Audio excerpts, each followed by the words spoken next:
seperti biasa lanjutkan dengan tanya jawab setelah ba'diyat isya insyaallah. Subhanakallahumma bihamdika asyhadu an la ilaha illa anta astaghfiruka wa atubu ilaik. Wassalamualaikum warahmatullahi wabarakatuh. Alhamdulillah wassalatu wassalamu ala rasulillah. Segala puji bagi Allah subhanahu wa ta'ala, juga salawat dan taslim besar Muhammad sallallahu alaihi wasallam. Bagaimana hukumnya membunuh semut, baik disengaja maupun tidak disengaja, berdosakah? Lalu bagaimana jika semut itu menggigit tubuh kita, lalu kita tepuk mati, salahkah kita? Dulu ketika kecil saya suka bermain membunuh semut dengan kaca pembesar, atau membunuh semut yang ada di buah rambutan yang merumuni makanan, menyiram minyak kawanan semut yang ada di lantai rumah. Apakah nanti di akhirat saya akan dibalas? Lalu bagaimana jika ada orang yang hobinya memelihara burung dalam sangkar? Bukankah sama saja membunuh habitatnya? Baik, ini memang yang tadi tidak disinggung oleh Imam Az-Zahabi tentang masalah membunuh hewan atau membunuh tumbuh-tumbuhan. Ulama menyendirikan babnya, dan itu umumnya dibahas dalam bab jihad, di mana Nabi SAW mengutus pasukan selalu mengingatkan agar jangan membunuh hewan-hewan dan jangan merusak tanaman. Jadi sini masuk dalam masalah merusak tanaman atau membunuhnya. Tentu ada beberapa hadis juga yang menjelaskan ada beberapa jenis ya, tumbuh-tumbuhan dan hewan yang boleh dibunuh, ada yang tidak boleh. Seperti kasus hewan-hewan yang boleh dibunuh, kalajengking yang disebutkan dalam hadis, anjing yang semua tubuhnya berwarna hitam. Sebagaimana hadis Nabi SAW yang berbunyi, kalau kalian mendapatkan anjing yang semuanya hitam, maka itu adalah jelmaan dari syaitan, bunuhlah. Semua hitam ya, nggak ada sedikit pun bulu warna lainnya. Itu sebuah hadis sahih riwayat Imam Muslim. Contoh, kalajengking boleh dibunuh, hewan-hewan yang berbahaya, yang mengganggu manusia. Masuk dalamnya adalah nyamuk, ya, semut di sini kalau sampai mengganggu manusia, ya, yang mengganggu saja. Tapi kalau tidak mengganggu nggak boleh. Kalau tidak mengganggu nggak boleh. Dan kita harus tahu ada hadis Nabi SAW lain di riwayat Bukhari, fi kulli kabidin ratabatin ajr. Di setiap denyut kehidupan ada pahala. Jadi kalau justru ada semut di rumah, disapu, dikeluarin dengan niat ini juga makhluknya Allah, ya sudah saya keluarin, itu dapat pahala. Dibandingkan kita membunuh tanpa alasan. Ada sebuah riwayat Bukhari juga menjelaskan seorang Nabi Allah, tapi dalam hadis ini tidak disebutkan siapa nama Nabi itu. Allah murka padanya gara-gara dia pernah tidur di bawah sebuah pohon, kemudian digigit oleh semut. Lalu kemudian dia marah, semut itu dibunuh, lalu kemudian dia perintahkan pengikutnya untuk membakar seluruh sarang semut di bawah.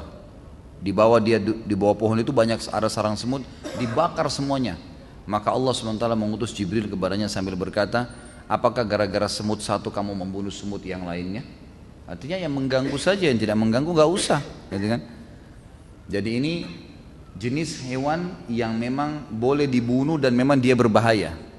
Ada jenis hewan yang boleh dibunuh tanpa berbahaya, seperti kita tahu hewan-hewan yang dimakan, ayam kan disembelih, kambing nanti Idul Adha ini, unta gitu kan, kuda, mungkin ada orang menyembelih kelinci, itu semua boleh, halal. Jadi ini hewan-hewan yang boleh dibunuh. Tapi hewan-hewan yang umumnya tidak ada sebab, tidak ada sesuatu yang berbahaya dari mereka, nggak boleh. Yang diambil daripada hadis jihad tadi, sama dengan tanaman-tanaman. Ada tanaman yang boleh, seperti misalnya sayur-sayuran yang dicabut sama akarnya, ubi misalnya, gitu kan. Semua harus dicabut, yang otomatis mati, gitu kan. Maka itu tidak ada masalah, kena dikonsumsi, gitu kan. Tapi ada tumbuh-tumbuhan yang kalau tidak ada sebab, tidak dapat, terus tiba-tiba dibakar. Nah itu tidak boleh. Membakar itu berarti sama dengan membakar. Jadi membakar tumbuh-tumbuhan sama dengan membakar hewan, sama dengan membakar makhluk Allah yang lain, ini tidak dibolehkan. Jadi di sini dipilah ya. Kalau yang mengganggu Anda silakan, itu kan, itu masih boleh. Bahkan ya sapi yang mengamuk kemudian ditembak atau ini karena berbahaya bagi orang, itu tidak ada masalah karena berbahaya bagi manusia. Kalau enggak maka enggak boleh. Kalau masalah orang memelihara hewan, ini ada bab lagi sendiri.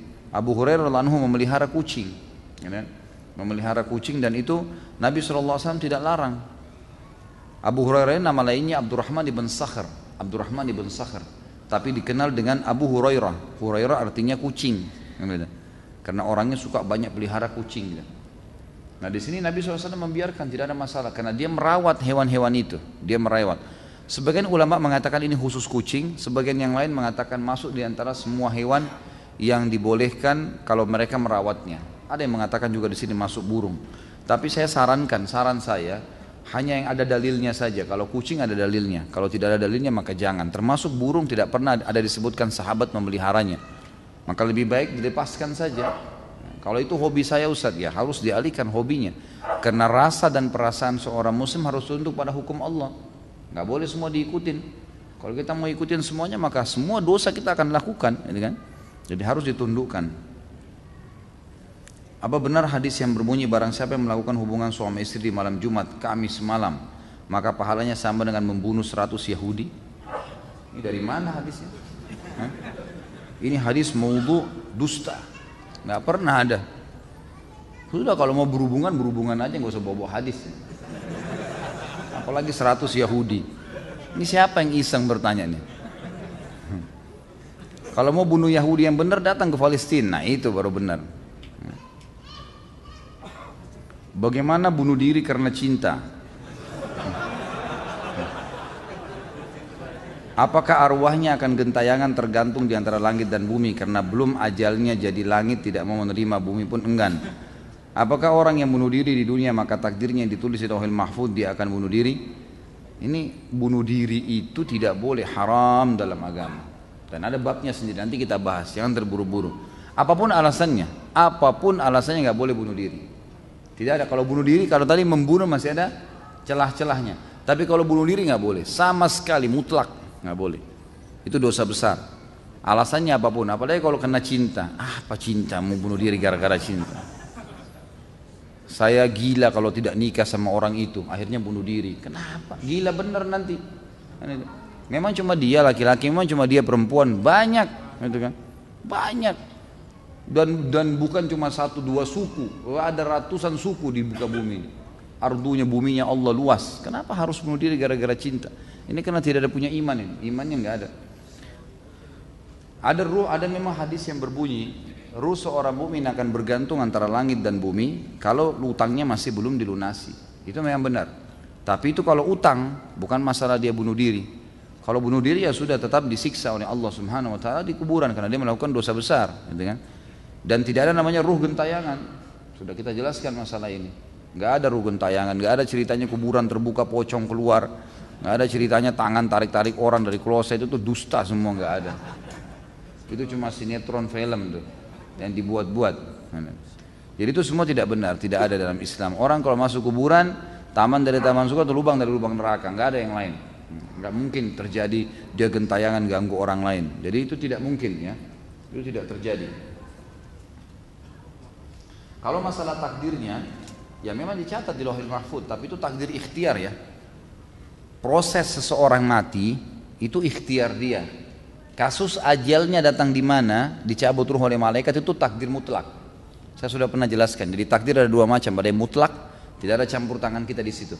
Seperti kita mati di mana, ya gitu. Kapan, itu sudah mutlak, Allah yang tentukan. Mau di lautan kah, mau di rumah kah, mau lagi tidur kah, mau lagi makan kah, mau lagi jalan, pokoknya tiba ajal mati.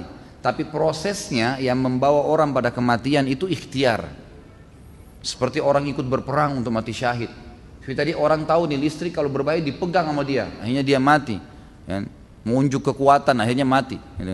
Nah ini berarti dia bunuh diri. Proses ini dinilai oleh Allah Subhanahu Wa Taala. Kalau dia prosesnya baik, dia kena mati syahid, membela kehormatan, maka kebetulan ajalnya datang, itu berarti dia ditutup dengan kebaikan. Tapi kalau proses ini dia buat keburukan, ya buruk. Lauhul Mahfuz tercatat, dia milih bunuh diri misalnya, itu dosa besar. Maka berarti dia berdosa di sini. Ya. Jika dalam perjalanan safar ketika mengendarai mobil tiba-tiba terjadi kecelakaan karena kecepatan tinggi kemudian menyebabkan adanya beberapa penumpang yang meninggal dan luka-luka, apakah sopir tersebut berdosa karena ada korban? Jika diusut di peradilan biasanya si sopir akan dihukum beberapa tahun penjara. Jika sudah dihukum apakah dosanya sudah diampuni? Tentu dilihat di sini. Dia cepat itu memang cepat yang normal, biasa, nggak ada masalah. Terus terjadi kecelakaan, ban tiba-tiba meledak, ya, rusak dan seterusnya, itu lain, itu nggak ada dosa. Tapi kalau dia maksudkan, memang dia maksudkan, dia sengaja melakukan, kan dia tahu niatnya. Kalau dia niatnya maksudkan berarti dia menjadi penyebab dosa di sini. Ada yang mati, ada yang luka, ya dia berdosa, pastinya begitu, pastinya begitu. Kalau ada orang sudah dihukum di dunia karena perbuatannya, tetap kita kembali kepada hukum syar'i. Hukum syar'i menjelaskan kepada kita ada dua jenis dosa. Ada dosa yang berhubungan dengan Allah saja, zina, tidak sholat, tidak puasa, tidak haji, antara dia dengan Allah. Dia taubat sama Allah, Allah terima, sudah selesai. Tapi ada dosa yang berhubungan dengan haknya manusia. Ini harus taubat kepada Allah dan mengembalikan haknya si manusia tadi. Seperti misalnya mencuri, menggunjing. Curi itu selain taubat kepada Allah, dia harus minta maaf kepada orang yang pernah dicuri barangnya, mengembalikan barang itu. Nanti ada bab dosa besar mencuri, itu akan kita panjang lebar bahas insya Allah. Maka di sini dia harus lihat, kalau dia memang sengaja ugal-ugalan bawa mobil, balap-balapan, akhirnya dia lihat ada orang yang saingin di sebelahnya, kemudian dia ikut-ikutan balap, padahal dia menumpang, banyak penumpang yang sana, dia terus kecelakaannya, dia berdosa. Ada yang terbunuh, ya dia penyebabnya. Sama kasus tadi sudah kita berikan contoh-contohnya. Itu berarti dia dapat dosa di situ. Masalah dia dihukum di sini, dia dihukum penjara, apakah sudah lepas hukumnya di akhirat? Tentu tidak. Secara akhirat tidak lepas, karena untuk melepaskan diri di akhirat dia harus minta maaf sama keluarga-keluarga orang yang terbunuh ini. Di antaranya dalam Islam dia harus bayar denda. Dia itu tergantung yang disepakati oleh peradilan Islam yang ada di sekitar tempat atau tempat dia tinggal. Bagaimana hukum KB dalam Islam, baik spiral, suntik maupun pil? Apakah itu termasuk membunuh keturunan? Tentu saja tidak. Membunuh ini membunuh, jadi sudah tadi saya bilang kalau sudah 4 bulan ada ruhnya lalu sengaja digugurin, nah itu membunuh. Kalau menggunakan spiral, menggunakan alat KB sebelum terjadi kehamilan itu tidak ada masalah. Dalam banyak hadis, diantaranya hadis Bukhari, bahwasanya para sahabat mengatakan kami dulu berazal. Azal itu menumpahkan sperma di luar kemaluan istri karena tidak mau hamil. Sementara Al-Quran, ayat Al-Quran turun dan kami tidak dilarang. Jadi dibolehkan berazal itu. Dan azal ini ulama tarik sampai sekarang dengan menggunakan alat-alat ya KB ini, dan kalau memang tidak ada hubungannya dengan hal-hal yang haram, gitu kan? Jadi nggak ada masalah. Ini di zaman Nabi SAW ada. Jadi yang membunuh memang sudah ada fisiknya lalu dibunuh. Nah, itu yang dimaksud. Dalam Islam menikahlah karena agama, kecantikan, harta dan keturunan. Jika akan menikah, apakah sebaiknya dilakukan cek pemeriksaan medis kedua pasangan untuk mengetahui ada tidaknya penyakit seperti kista atau miom, perbedaan resus darah plus dan minus atau positif negatif yang dapat mempengaruhi mendapatkan keturunan, atau lillahi ta'ala. Karena ada saudara anak yang menikah, ternyata setiap punya anak sudah 3 kali berturut-turut, umurnya tidak lebih dari 5 tahun lalu meninggal. Setelah diteliti ternyata adanya resus dan tidak bisa disatukan dari pasangan tersebut. Ada juga yang ternyata di rahim istri ada kista dan miom. Ada juga karena pergerakan sperma suami yang lambat dan faktor-faktor genetik. Bagaimana menyikapi hal ini? Sebenarnya bukan harus ya, boleh saja. Kalau dalam hadis sebenarnya bukan menikahi karena agama, karena kecantikan, harta dan keturunan, tapi itu opsi pilihan. Ada yang opsi pilihan seperti misalnya kecantikan dan harta ini opsi pilihan. Tapi kalau agama dengan keturunan ini memang perintah. Memang harus dibedain. Seperti sabda Nabi SAW, kalau datang kepada kalian, kepada wanita dan walinya yang kalian ridhoi agama dan akhlaknya, maka terima lamarannya. Kalau tidak terjadi kerusakan di muka bumi. Berarti di sini tidak ada opsi nih, penekanan harus dipilih, gitu kan? Kalau datang yang soleh diterima lamarannya. Laki-laki juga begitu, perempuan dinikahi karena kecantikan, karena keturunan, ya, karena harta dan karena agama. Tapi dahulukan agama. Ada perintah penekanan masalah agama. Tidak ada opsi di sini. Ya, tapi yang 3 tadi, keturunan, agama, keturunan, harta dan juga kecantikan, fisik ini adalah pilihan. Ya, ada opsi-opsi di situ. Tapi kalau agama nggak ada opsi, jadi kita bedain di sini ya. Termasuk masalah keturunan sebenarnya betul, itu bukan opsi ya, tapi dia memang satu hal yang memang harus diperhatikan. Kalau sekarang sudah ada teknologi canggih bisa periksa, sangat bagus. Ya, sangat bagus, tapi itu bukan suatu hal yang diharuskan ya. Kalau dalam Islam sudah diajarin caranya untuk mengetahui orang ini subur atau tidak, itu kan sudah dilihat dari keturunan orang tuanya, dari jalur orang tuanya. Saya sudah pernah sampaikan, salah satu metode untuk ta'aruf dalam Islam, 3 hal: melihat fisiknya yang menarik buat kita, yang dibolehkan wajah dan telapak tangan. Kemudian kita melihat untuk mengetahui nanti gen kita ke bawah keturunan, baik itu secara fisik subur atau tidak, atau secara karakter. Kita cukup melihat keluarga ayahnya. Keluarga ayah laki-laki dan keluarga ayah perempuan ini dilihat. Kalau umumnya mereka subur, punya keturunan banyak, gitu kan. Secara fisik kita lihat mungkin orangnya kita ingin keturunan kita nanti tinggi besar atau berkulit putih misalnya. Itu semua dari gen ayah, jalur ayah. Jalur ayah si perempuan dan jalur ayah si laki-laki. Kalau karakter jalur ibunya, ya, jalur ibu si istri dan jalur ibu si suami. Itu sudah cukup sebenarnya, sudah cukup. Tapi kalau ada orang mau mengadakan penelitian atau pengetesan secara medis itu boleh-boleh saja, nggak ada masalah. Gitu kan, itu insya Allah tidak ada masalah, tidak ada larangan dalam masalah itu ya. Tapi tidak dikatakan salah kalau orang tidak melakukannya, karena ini sudah diajarkan. Dan yang ketiga kita melihat setelah mengenal keluarganya kita melihat lingkungannya, di mana dia bekerja. Jadi kalau mau menikah tinggal tanya, kamu kalau weekend kemana saja? Oh saya kalau weekend biasanya di karaoke ini, biasa di diskotik ini, biasa saya minum bir di sini dan seterusnya, ya sudah tahu lah, gitu kan. Nah, jadi sudah bisa diambil. Tapi kalau saya kalau weekend ke taklimnya Ustadz Khalid di Blok M, misalnya kan lain.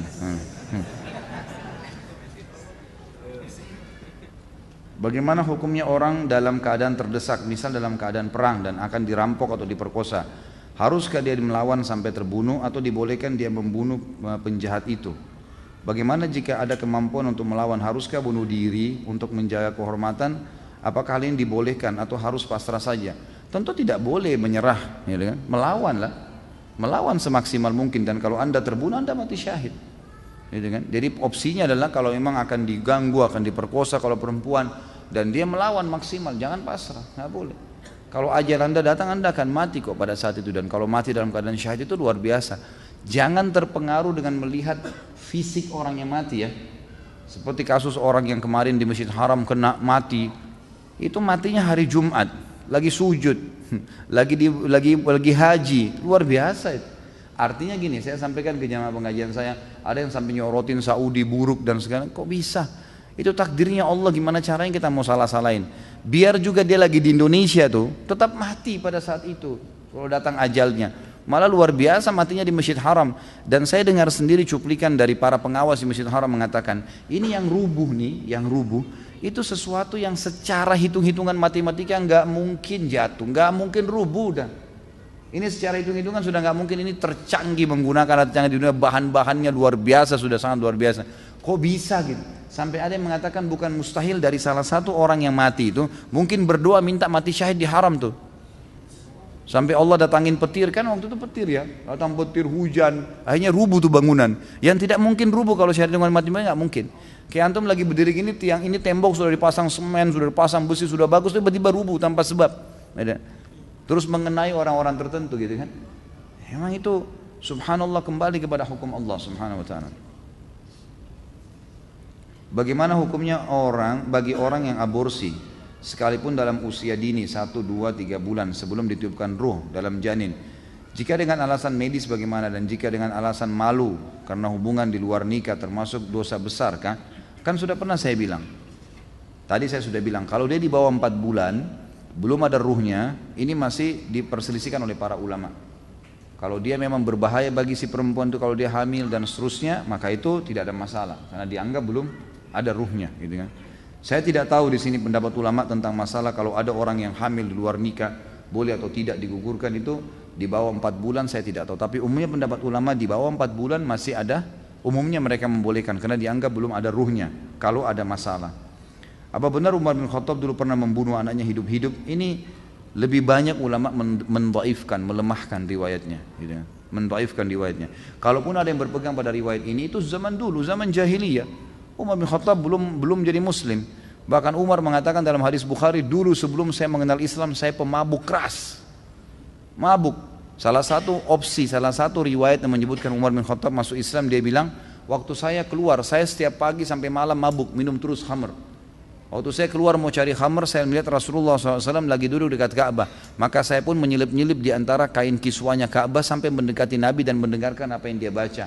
Lalu kemudian Nabi menegur saya dan saya pun syahadat. Salah satu kisahnya. Nah, ada opsi yang ada cerita-cerita yang lain mengatakan Umar masuk dengan cara yang lain, dengan cara adiknya Fatimah yang baca Quran. Tapi seperti itulah gambarannya, gitu kan. Jadi itu apapun yang terjadi, kalaupun dibenarkan, itu adalah sebelum Islam, lain. Sebelum Islam nggak dihitung. Jika di zaman jahiliyah dulu kayak di zaman Fir'aun, Jika keluar bayi laki-laki maka dibunuh. Namun di zaman modern seperti saat ini, bayi baru masih di kandungan sudah dibunuh, digugurkan. Orang lebih kejam zaman sekarang ya Ustaz. Ini nggak tahu, Allahu a'lam. Tergantung dia kejamnya seperti apa. Ini kapan sempatnya nih ngetik seperti ini, Masya Allah, rapi benar nih. Baru bahas apa sudah disiapin, bab membunuh. Bagaimana dengan hal pembunuhan karakter, berdosakah? Seperti kasus artis dihujat dan sedang diheboh, cuma karena mengatakan ini fitnah, ini masalah fitnah saja. Fitnah lain lagi ya, itu dosa sendiri, nanti akan ada dosanya, ada bahasannya. Jadi tidak dikatakan ini istilah pembunuhan karakter itu kan cuma istilah. Bunuh tadi kita sudah bilang secara fisik sampai ruhnya orang itu hilang, gitu kan. Tapi fitnah memang lebih berat dosanya daripada membunuh itu. Karena Allah mengatakan wal fitnatu asyaddu minal qatl. Fitnah lebih keras daripada membunuh. Malah itu lebih berat sebenarnya, gitu kan. Lebih berat daripada masalah ini. Kalau masalah mengirim al-fatihah untuk orang mati dipermasalahkan, bahkan dikatakan penganut Wahabi, sedangkan dengan ada ustadz kawakan di TV yang mengatakan Nabi tidak dijamin masuk surga dan tidak wajib pakai jilbab, malah diam-diam saja. Gini loh, kalau saya pribadi nggak usah terlalu terpancing dengan apa yang sedang ada gitu ya. Ini proses, ya proses. Nanti masyarakat bisa bedain kok. Kalau menurut saya nggak usah ikut-ikutan, sudahlah. Biarkan saja berlalu mereka berbicara. Kita sudah tahu mana yang benar, mana yang salah, gitu kan? Udahlah. Untuk apa habisin energi kalau saya dihitung untuk ribut-ributan, jor-joran? Kalau saya melihat malah ini banyak orang awam di Indonesia yang tidak mengerti, malah sekarang bertanya, oh begitu ya? Malah mereka jadi mau belajar gara-gara itu kan? Jadi itu cara Allah Subhanahu Wa Taala. Apakah menyuntik mati termasuk dosa besar? Misal kejadian karena sakit yang diderita oleh pasien dirasakan orang keluarga dokter yang melihatnya nggak tega, maka pasien tersebut lalu disuntik mati. Lalu bagaimana jika kasus dokter malpraktek karena salah diagnos, salah obat yang menyebabkan kematian, berdosakah? Tentu saja kalau dia disuntik mati, dosa, nggak boleh itu. Dokternya dosa, keluarganya dosa. Tentu saja tidak boleh, ya, tidak boleh sama sekali, itu dilarang, ya, tidak boleh sama sekali ini. Kemudian kalau masalah bagaimana kalau ada dokter yang salah diagnosa, itu ijtihad ya, dia tidak dosa insya Allah. Kecuali kalau dia bodoh, dia nggak tahu tapi sengaja mau tahu, nah, tunjukin kalau dia tahu akhirnya orang jadi mati, nah itu baru berdosa. Tapi kalau dia ijtihad, dia berusaha, dia kasih obat, kemudian salah, dia tidak tahu mungkin tanggal obatnya tertulis masih utuh tapi ternyata sudah expire dan seterusnya, dia tidak sengaja maka tidak masuk insya Allah. Ustadz, pertanyaan 3 in 1, singkat padat tapi banyak. Jika makmum terlambat masbuk di masjid tapi sholat berjamaah sudah selesai namun ingin mendapatkan fadilah berjamaah, jika ada satu orang yang sedang sholat sunnah ba'diyah, bolehkah kita menjadi dia? Bolehkah jadikan dia imam? Haruskah kita tepuk bahu dia atau merapat saja di sisi kanannya? Bagaimana jika kita jumpai sudah di posisi tahiyat akhir? Apakah kita langsung ikutan saja tahiyat akhir dengan niat di hati sholat wajib? Saya ingatkan kembali ya, pertanyaan kita, bahasan kita masalah membunuh, bukan sholat ya. So, nanti ada bahasanya sendiri sholat, jangan ditanya tumpah tindih nih. Jadi di sini tentu saja tepuk dia untuk memberikan isyarat. Dia berdiri atau dia duduk, supaya dia tahu. Jangan tiba-tiba dia kaget ada orang di sebelahnya gitu kan. Jadi ditepuk saja, memberikan isyarat. Masalah dia terima nggak terima jadi imam mungkin karena tidak paham, itu nggak apa-apa. Yang penting antum sudah kasih isyarat. Termasuk kalau dia tahiyat terakhir, tepuk pundaknya langsung takbir, duduk tahiyat sama dia. Karena memang dibolehkan mengikut orang yang sholat wajib, boleh ikut. Antum masuk di masjid, imam lagi sholat tarawih, kita belum sholat isya, jangan sholat sendiri, ikut sama imam. Karena boleh orang yang sedang sholat sunnah di belakangnya orang sholat wajib niatnya. Karena pernah terjadi zaman Nabi SAW dalam hadis Bukhari, Abu Bakar pernah sholat menjadi imam dari sahabat yang belum sholat berjamaah karena dia datang telat dan dia sendirian. Waktu Nabi SAW bilang siapa yang mau bersedekah buat dia, saudaranya ini, maka Abu Bakar berdiri. Abu Bakar menjadi imam, padahal Abu Bakar sudah sholat tadi. Berarti hukumnya sudah sunnah bagi Abu Bakar tuh. Tapi karena dia lebih afdal, maka dia pun akhirnya menjadi imam. Ustaz, mohon doakan kesembuhan orang tua saya yang sedang sakit dan seluruh kaum muslimin yang sedang ditimpa musibah baik di Indonesia, ada yang sedang menjalankan ibadah haji, semoga diberikan ketabahan. Apakah orang yang putus asa karena penyakit yang dideritanya atau orang tua tak kunjung sembuh, kemudian beliau berkata, jika seperti ini rasanya saya ikhlas mati saja. Bolehkah beliau, berdosakah beliau? Bagaimana menasihati supaya tetap semangat hidup? Tentu saja semoga Allah Subhanahu wa taala menyembuhkan semua orang yang sakit dari muslimin, mengangkat masalah-masalah yang sedang dihadapi, dan itu terus kita doakan. Saya juga mengajak diri saya dan teman-teman sekalian untuk rajin berdoa. Itu harus kita lakukan memang ya. Semoga saja dikabulkan apa yang dikatakan tadi. Kemudian kalau orang yang sakit dalam kondisi betul-betul dia parah, maka ada hadis Nabi SAW yang berbunyi, jika seseorang, kata Nabi SAW, di antara kalian, janganlah seseorang dari kalian berharap kematian, meminta kematian. Tapi kalau dia betul-betul dalam kondisi tidak bisa tahan, dia mengatakan, ya Allah, hidupkanlah saya kalau mati lebih baik buat saya, dan matikanlah saya kalau mati lebih baik buat saya. Itu yang boleh dikatakan. Atau kurang lebih hampir sama dengan apa yang dikatakan tadi di sini. Mana yang saf lebih utama jika ada dua lantai masjid, saf terakhir di lantai bawah atau saf pertama di lantai atas? Saf pertama, walaupun di lantai atas, jadi tetap saja asal dia bersambung, tinggal di bawah atau di atas itu sama aja. Jika ada dua handphone baru, yang lama mana yang akan dipilih? Mustahil yang lama akan dipilih, pasti akan dianggurin, dibuang. Apa ini? Mustahil bisa adil. Apa yang ditanya? Jika berlaku adil adalah hukumnya wajib, untuk apa menjalankan sunnah yang jika dikerjakan malah bisa menjerumuskan ke hal yang menyebabkan seorang menjadi tidak adil? Begitulah pernyataan balik yang dilemparkan istri kepada suami ketika sedang mendengarkan ustadz menjelaskan poligami. Bagaimana menyikapi pertanyaan ini? Maaf ustadz, ujung-ujungnya bukan cari gara-gara. Gimana tuh Pak Yoyo? Jelas-jelas cari gara-gara ya. Jadi sabar aja gitu kan. Begini aja, ini selalu poligami. Ini teman-teman yang mau poligami harus jadi ahli perayu. Belajar merayu dong. Masa nggak bisa taklukin istri gitu kan? Bukan dengan kekuatan, dengan rayuan, dengan hadiah. Masa mesti diajarin? Ya harus bisa lah. Nggak bisa perempuan tuh pakai perasaan. Kalau antum datang mau poligami dengan power, saya akan menikah, pokoknya tidak mau tahu. Itu, salah. Jadi diajarin, nggak boleh. Rayulah, taklukin dia, gitu kan? Jadi mungkin dengan bercanda, mungkin dengan ini, mungkin dengan apa saja kebutuhannya dipenuhi ya, itu insya Allah bisa, gitu kan? Gak usah terlalu banyak tanya poligami lah. Ya. Nikah aja dulu, lancar dulu. Nanti kalau sudah lancar semua, sudah mau melangkah ke langkah selanjutnya baru ada praktek khusus sama saya nanti. Pak Ustaz, saya mau tanya, kalau kurban buat orang yang masih hidup, apa ini? Korban buat orang yang masih hidup, orang yang sudah meninggal atau buat diri sendiri, ada dalilnya tidak? Kita kurban atas nama Nabi, boleh tidak Pak Ustaz? Jadi tentu pendapat ulama tentang masalah sampaikah pahala kurban untuk orang yang sudah meninggal, khilaf di antara ulama. Beranjak daripada hadis Nabi, waktu beliau menyembelih, beliau mengatakan ini untukku dan umatku yang belum menyembelih. Dari hadis inilah berselisih pendapat ulama. Ada yang mengatakan yang dimaksud di sini, yang mengatakan tidak ada lagi pahala sembelihan untuk orang mati, beranjak daripada hadis ini juga. Mereka mengatakan yang dimaksud oleh Nabi SAW adalah umatnya yang masih hidup, yang tidak sempat menyembelih. Pendapat kedua yang mengatakan bahwasanya sampai pahala sembelihan untuk orang mati, beranjak daripada hadis yang sama. Mereka mengatakan yang dimaksud oleh Nabi SAW ini untukku dan umatku yang belum menyembelih, yang hidup dan yang sudah mati. Dan banyak dinukil dari perkataan para salaful ummah. Kalau diantaranya Ibnu Taimiyah pernah menukil perkataan kalau zabah itu sembelihan juga akan sampai kepada orang-orang yang sudah meninggal. Karena ada beranjak daripada hadis tadi. Allahu a'lam.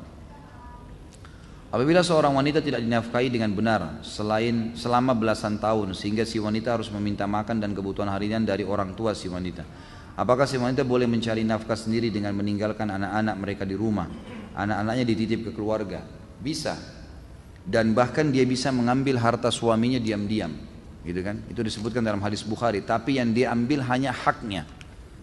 Beranjak daripada hadis Hindun, istri Abu Sufyan, yang pernah mengatakan, ya Rasulullah, Abu Sufyan orang yang sangat pelit, tidak pernah mau tahu kebutuhan saya sama anak saya, pokoknya nggak pernah kasih duit. Dia pulang cuma tahu sudah ada makanan. Ini super luar biasa. Maka kata Hindun, ya Rasulullah, boleh nggak saya ambil duitnya Abu Sufyan? Kata Nabi SAW, boleh kau ambil, tapi hanya kebutuhanmu sama anakmu saja. Jangan lebih haram, mencuri. Gitu kan? Artinya nafkah itu sesuatu yang kalau tidak ada, tidak bisa jalan roda kehidupan, maka itu dibolehkan.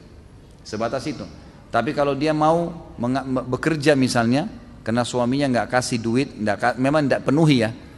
Lain kalau suami itu memang pas-pasan kerjanya, ya itulah penghasilannya, ya si istri harus sabar, terima itu saja, udah jalanin gitu kan. Tapi kalau memang suaminya sama sekali nggak mau peduli, kayak dalam perkataan ini memang suami nggak pernah kasih, ya di sini ulama mengatakan boleh dia keluar untuk mencari nafkah, minta pada orang tuanya atau dia bekerja. Ya karena memang kalau tidak suaminya nggak menjalankan kewajiban, bagaimana? Dia tidak mungkin bisa hidup dengan cara lain gitu. Mau tanya mengenai kisos. Kita yang tinggal di Indonesia tidak menggunakan kisos, apakah dosa kita tidak diampuni apabila belum sesuai hukum kisos? Misal pencuri seharusnya dipotong tangan, namun hukum di Indonesia hanya di penjara. Bagaimana kita apabila pernah berdosa mencuri? Apakah cukup dengan taubat tanpa dikisos? Tentu saja taubat sudah mencukupi ya. Taubat mencukupi. Kalau dia sudah taubat, insya Allah sudah cukup. Nggak perlu lagi dia dikisos. Nabi SAW seringkali kalau ada sahabat yang datang mengeluh minta dikisos, itu beliau langsung mengalihkan. Sudah pernah saya ceritakan ada sahabiat yang datang berzina, kemudian minta dirajam, lalu Nabi SAW menyuruh dia kembali sampai dia selesai melahirkan. Waktu habis melahirkan datang lagi, kata Nabi SAW, coba kau susuin dulu. Kata para ulama, ini Nabi SAW suruh pulang, kamu taubat deh. Karena kisos itu solusi terakhir, orang yang memang tidak menyesali perbuatannya, gitu ya. Gimana sih? Orang yang memang melakukan dosa dan tidak merasa bersalah, terus aja mau melakukannya. Nah itu yang dihukum dengan kisos. Tapi insya Allah dengan taubat sudah cukup. Cuman kalau antum pernah mencuri, maka harus dikembalikan itu, nggak boleh tidak. Ya. Saya mau tanya tentang teknis sholat saat i'tidal. Apakah yang benar tangan sedekap atau dilepas diturunkan? Saya pernah dengar hadis berbunyi posisi i'tidal kembali kepada semula. Maksud di sini semula sebelum ruku atau sebelum takbiratul ihram. Ini sudah saya bilang, jangan tanya masalah bab lain dulu, dan sudah sering saya jelasin masalah ini. Jadi yang saya sering jelasin bahwasanya hadisnya satu, Nabi SAW dikatakan kalau bangun dari ruku kembali anggota tubuhnya seperti semula. Nah di sini ulama jadi dua pendapat, yang mengatakan seperti semula ini sebelum salam, maka sami Allahu liman hamidah, tangannya turun ke sebelah kiri kanan tubuhnya. Kalau dikatakan anggota tubuh kembali seperti semula setelah takbir, maka kembali ke dada. Dan Ibnu Qayyim rahimahullah sudah menyatukan, mengatakan alangkah baiknya seorang muslim karena dalilnya ada, cuma mereka berselisih penjabaran dari dalil ini, dua-dua dijalankan. Sesekali bersedekap, sesekali dia tidak bersedekap.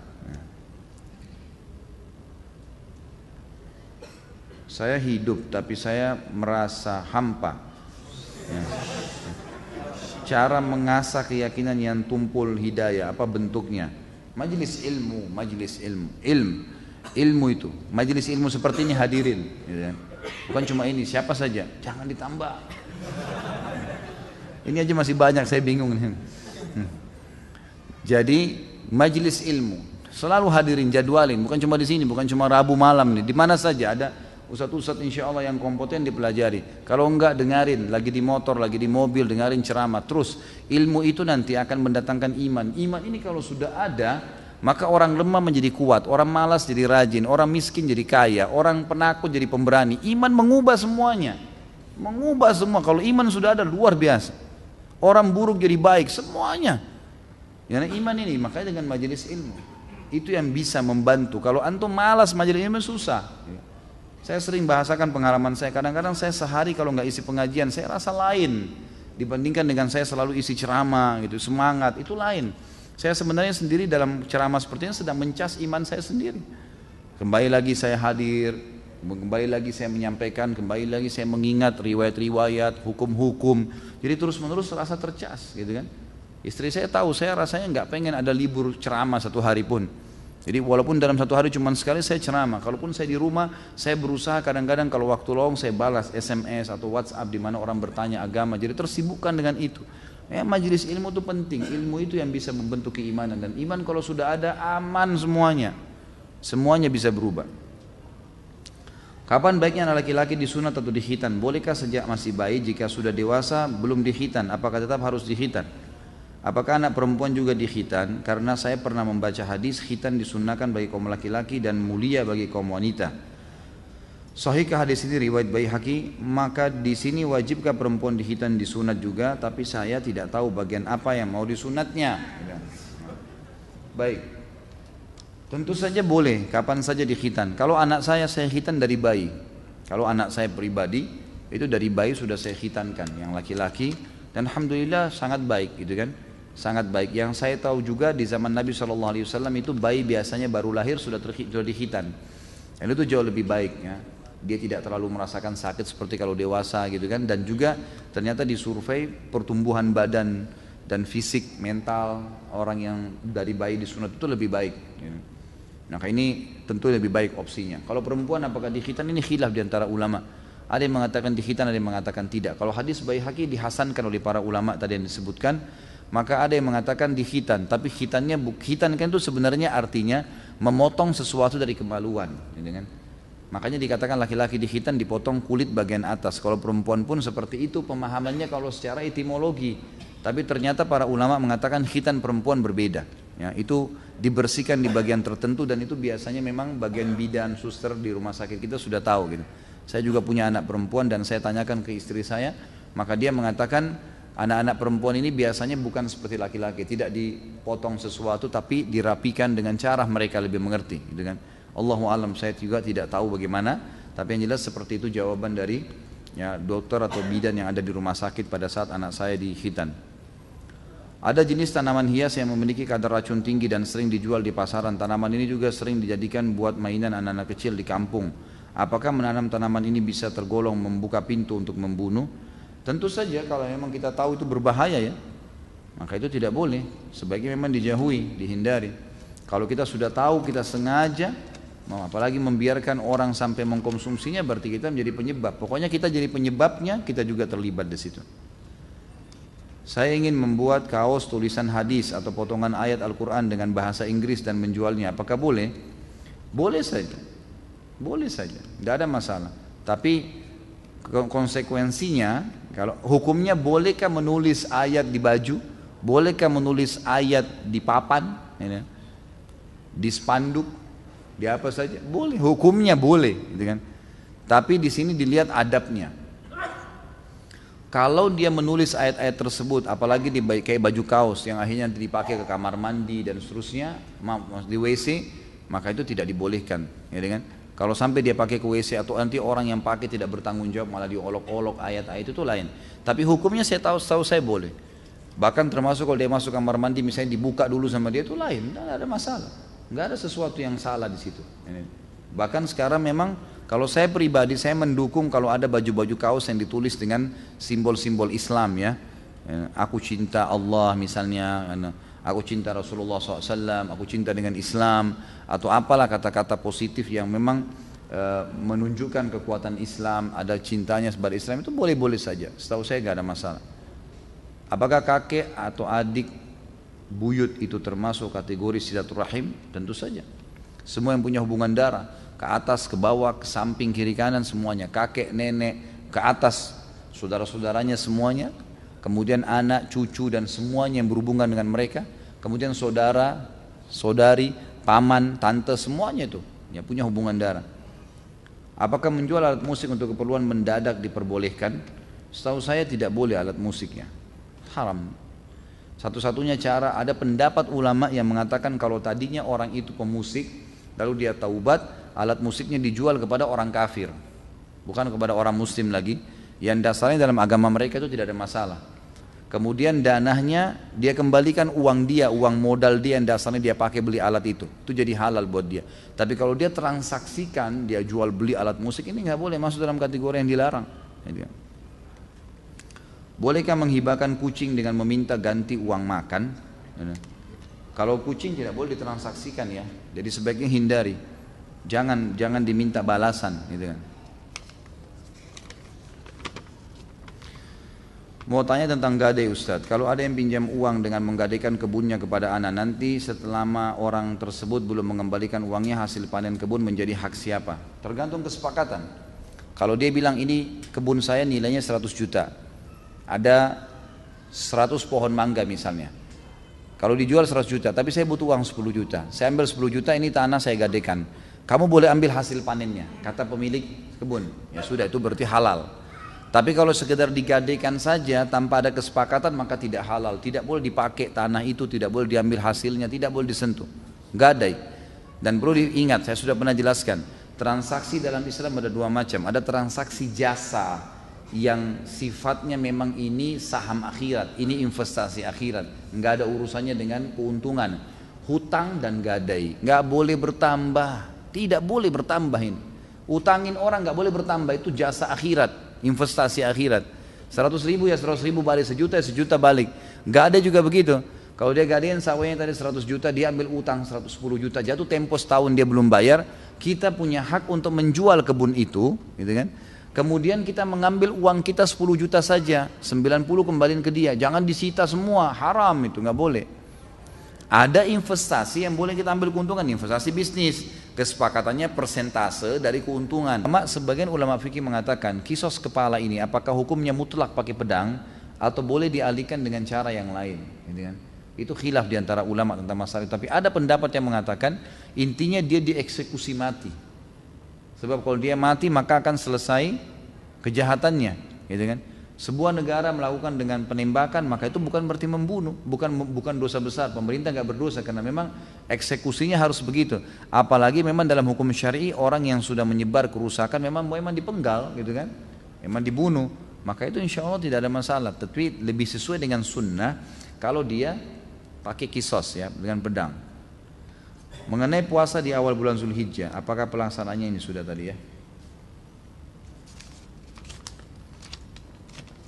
Tinggal 5 menit, 10 menit lagi. Afwan di luar tema. Ya.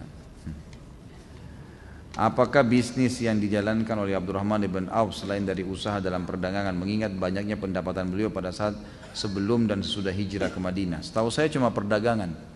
Beliau fokus perdagangan, tetapi perdagangan yang diikuti dengan modal yang halal, kejujuran, dan juga bersedekah. Itu kata kunci dan sudah panjang lebar kita jelaskan. 5 jam tabligh akbar. Kembali mendengar ceramahnya insya Allah akan dapat jawaban. Berdasarkan materi yang Ustaz sampaikan hari Ahad kemarin, Abdurrahman bin Auf pernah mensedekahkan 1 peti emas, bahkan sampai 2 peti emas. Yang ingin saya tanyakan, pada saat itu kemanakah penyaluran sedekah atau zakat pada zaman pemerintahan Nabi SAW di Madinah? Apakah hanya disalurkan pada masyarakat sekitar Madinah saja? Mengingat banyaknya sahabat Nabi yang bersedekah dan jumlahnya tidak sedikit. Setahu saya di sekitar Madinah pada saat itu, di sekitar Madinah. Dan memang saya sudah bahasakan waktu saya bahas tabligh akbar itu, Abdurrahman bin Auf ya, sampai-sampai masyarakat Madinah merasa hartanya dia adalah harta mereka. Karena hartanya sepertiganya dipakai untuk bayar utangnya mereka, sepertiganya untuk memenuhi kebutuhan mereka, sepertiganya lagi untuk cadangan kalau mereka butuh sesuatu. Terus begitu Abdurrahman lakukan dengan sedekahnya yang sangat banyak. Sampai di Madinah tidak ada lagi kesusahan pada saat dia masih hidup. Makanya waktu dia meninggal, Sa'ad bin Waqqas radhiyallahu anhu mengatakan, telah pergi gunung. Dia ini luar biasa ini yang pergi ini, yang meninggal ini betul-betul yang tadinya memenuhi semua kebutuhan umat. Apakah hak waris seseorang yang membunuh karena lalai menjadi hilang? Seperti yang tadi dicontohkan, seorang istri lalai tidak segera mengepel lantai yang basah sehingga suaminya terpeleset dan meninggal. Setahu saya tentu tidak ya, tidak hilang hak warisnya dia insya Allah. Karena ini memang kelalaian, gitu kan, kelalaian. Ada bahasa sendiri ulama bilang kalau dia sengaja ngambil pisau, dia sengaja menusuk, itu lain bahasannya. Itu pun masih dibahas oleh ulama, tidak ada hubungannya dengan warisan. Bagaimana hukumnya orang-orang yang membunuh dengan sihir dan perantara jin? Sama saja, sama saja. Berarti dia membunuh kan? Dia membunuh di sini. Bagaimana hukumnya? Nanti kan kita bahas juga insya Allah di bab yang ketiga masalah sihir nanti. Bagaimana hukumnya apabila ada orang yang membunuh dengan ain? Apakah hukum kisos berlaku padanya? Tentu tidak, karena ain tidak kelihatan. Kisos itu dipenggal kepala berlaku pada saat memang kelihatan juga dengan fisik. Ya. Kalau ain itu kan dengan mata dia panas, hasut, kemudian orang jadi sakit gara-gara itu. Kata Nabi SAW, mayoritas umatku meninggal disebabkan karena ain, hasutnya seseorang. Tapi itu tidak ada kisosnya, karena tidak kelihatan dia memenggal atau dia menusuk orang kan gitu. Dia cuma dengan mata hasutnya, orang tidak tahu, maka tidak ada kisos bagi dia.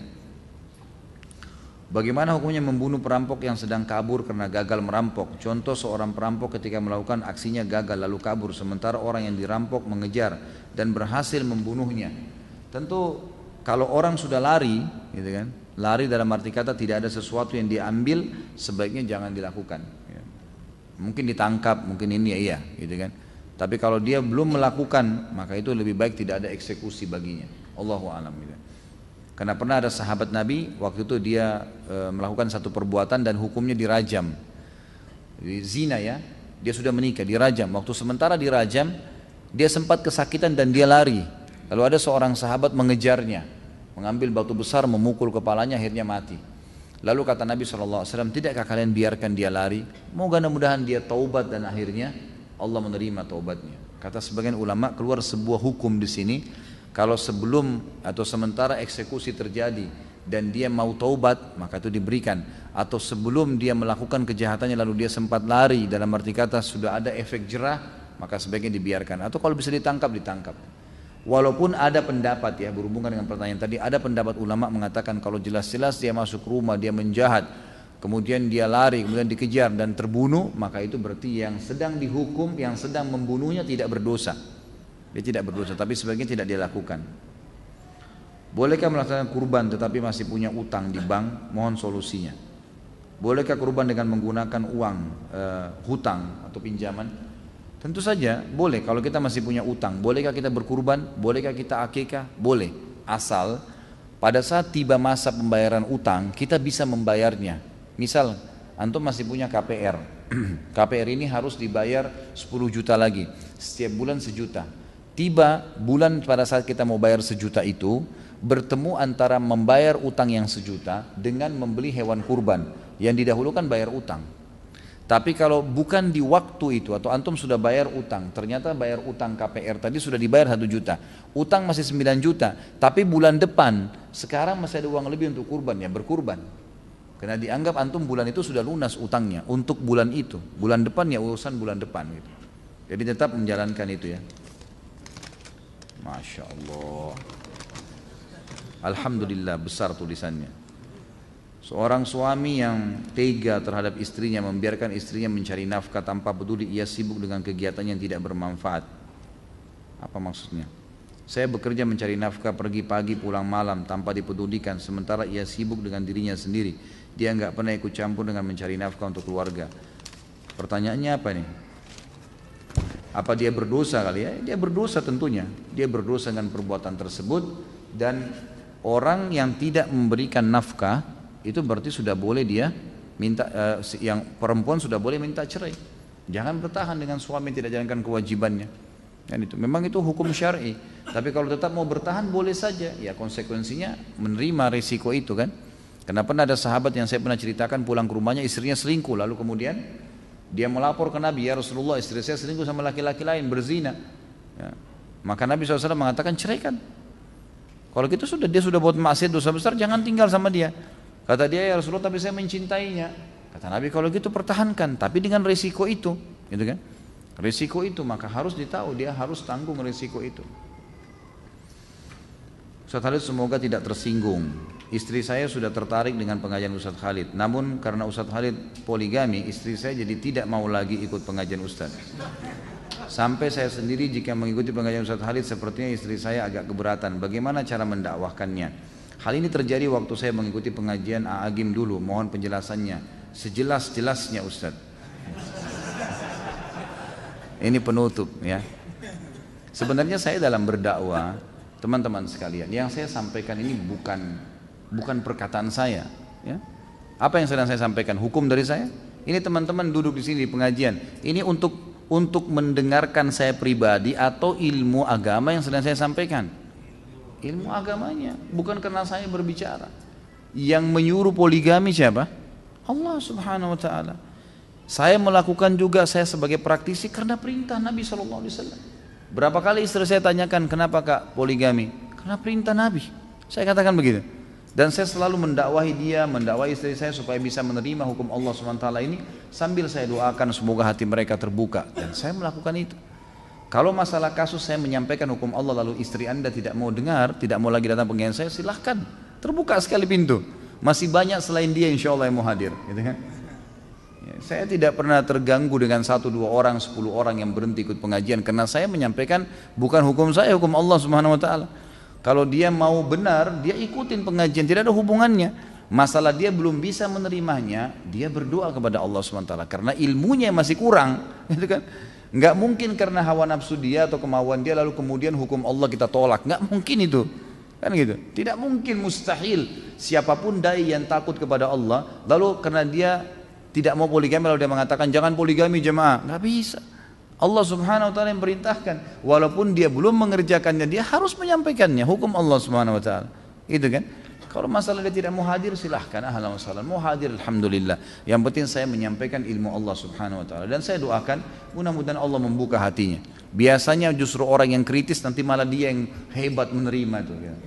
Biasanya begitu. Ya, mudah-mudahan insya Allah, gitu kan. Seperti itulah. Kalau antum mau hadir pengajian yang antum hadiri itu bukan istri yang mengatur. Kenapa harus diatur sama istri?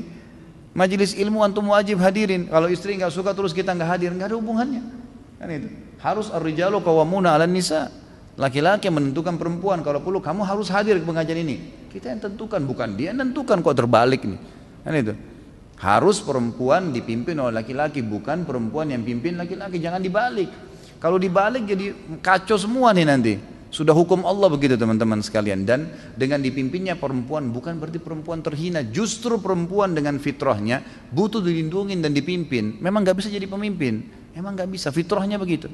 Laki-laki Allah siapkan dengan sifatnya, karakternya, fisiknya, suaranya berbeda. Memang untuk nagih utang, antar jenazah, perang di jalan Allah. Emang itu dia, pemimpin. Perempuan dengan lembutnya, dengan air matanya, dengan hamilnya. Memang untuk di rumah, dipimpin, dinaungin, dilindungin. Jangan orang yang memang kasih sering sedih, manja di rumah.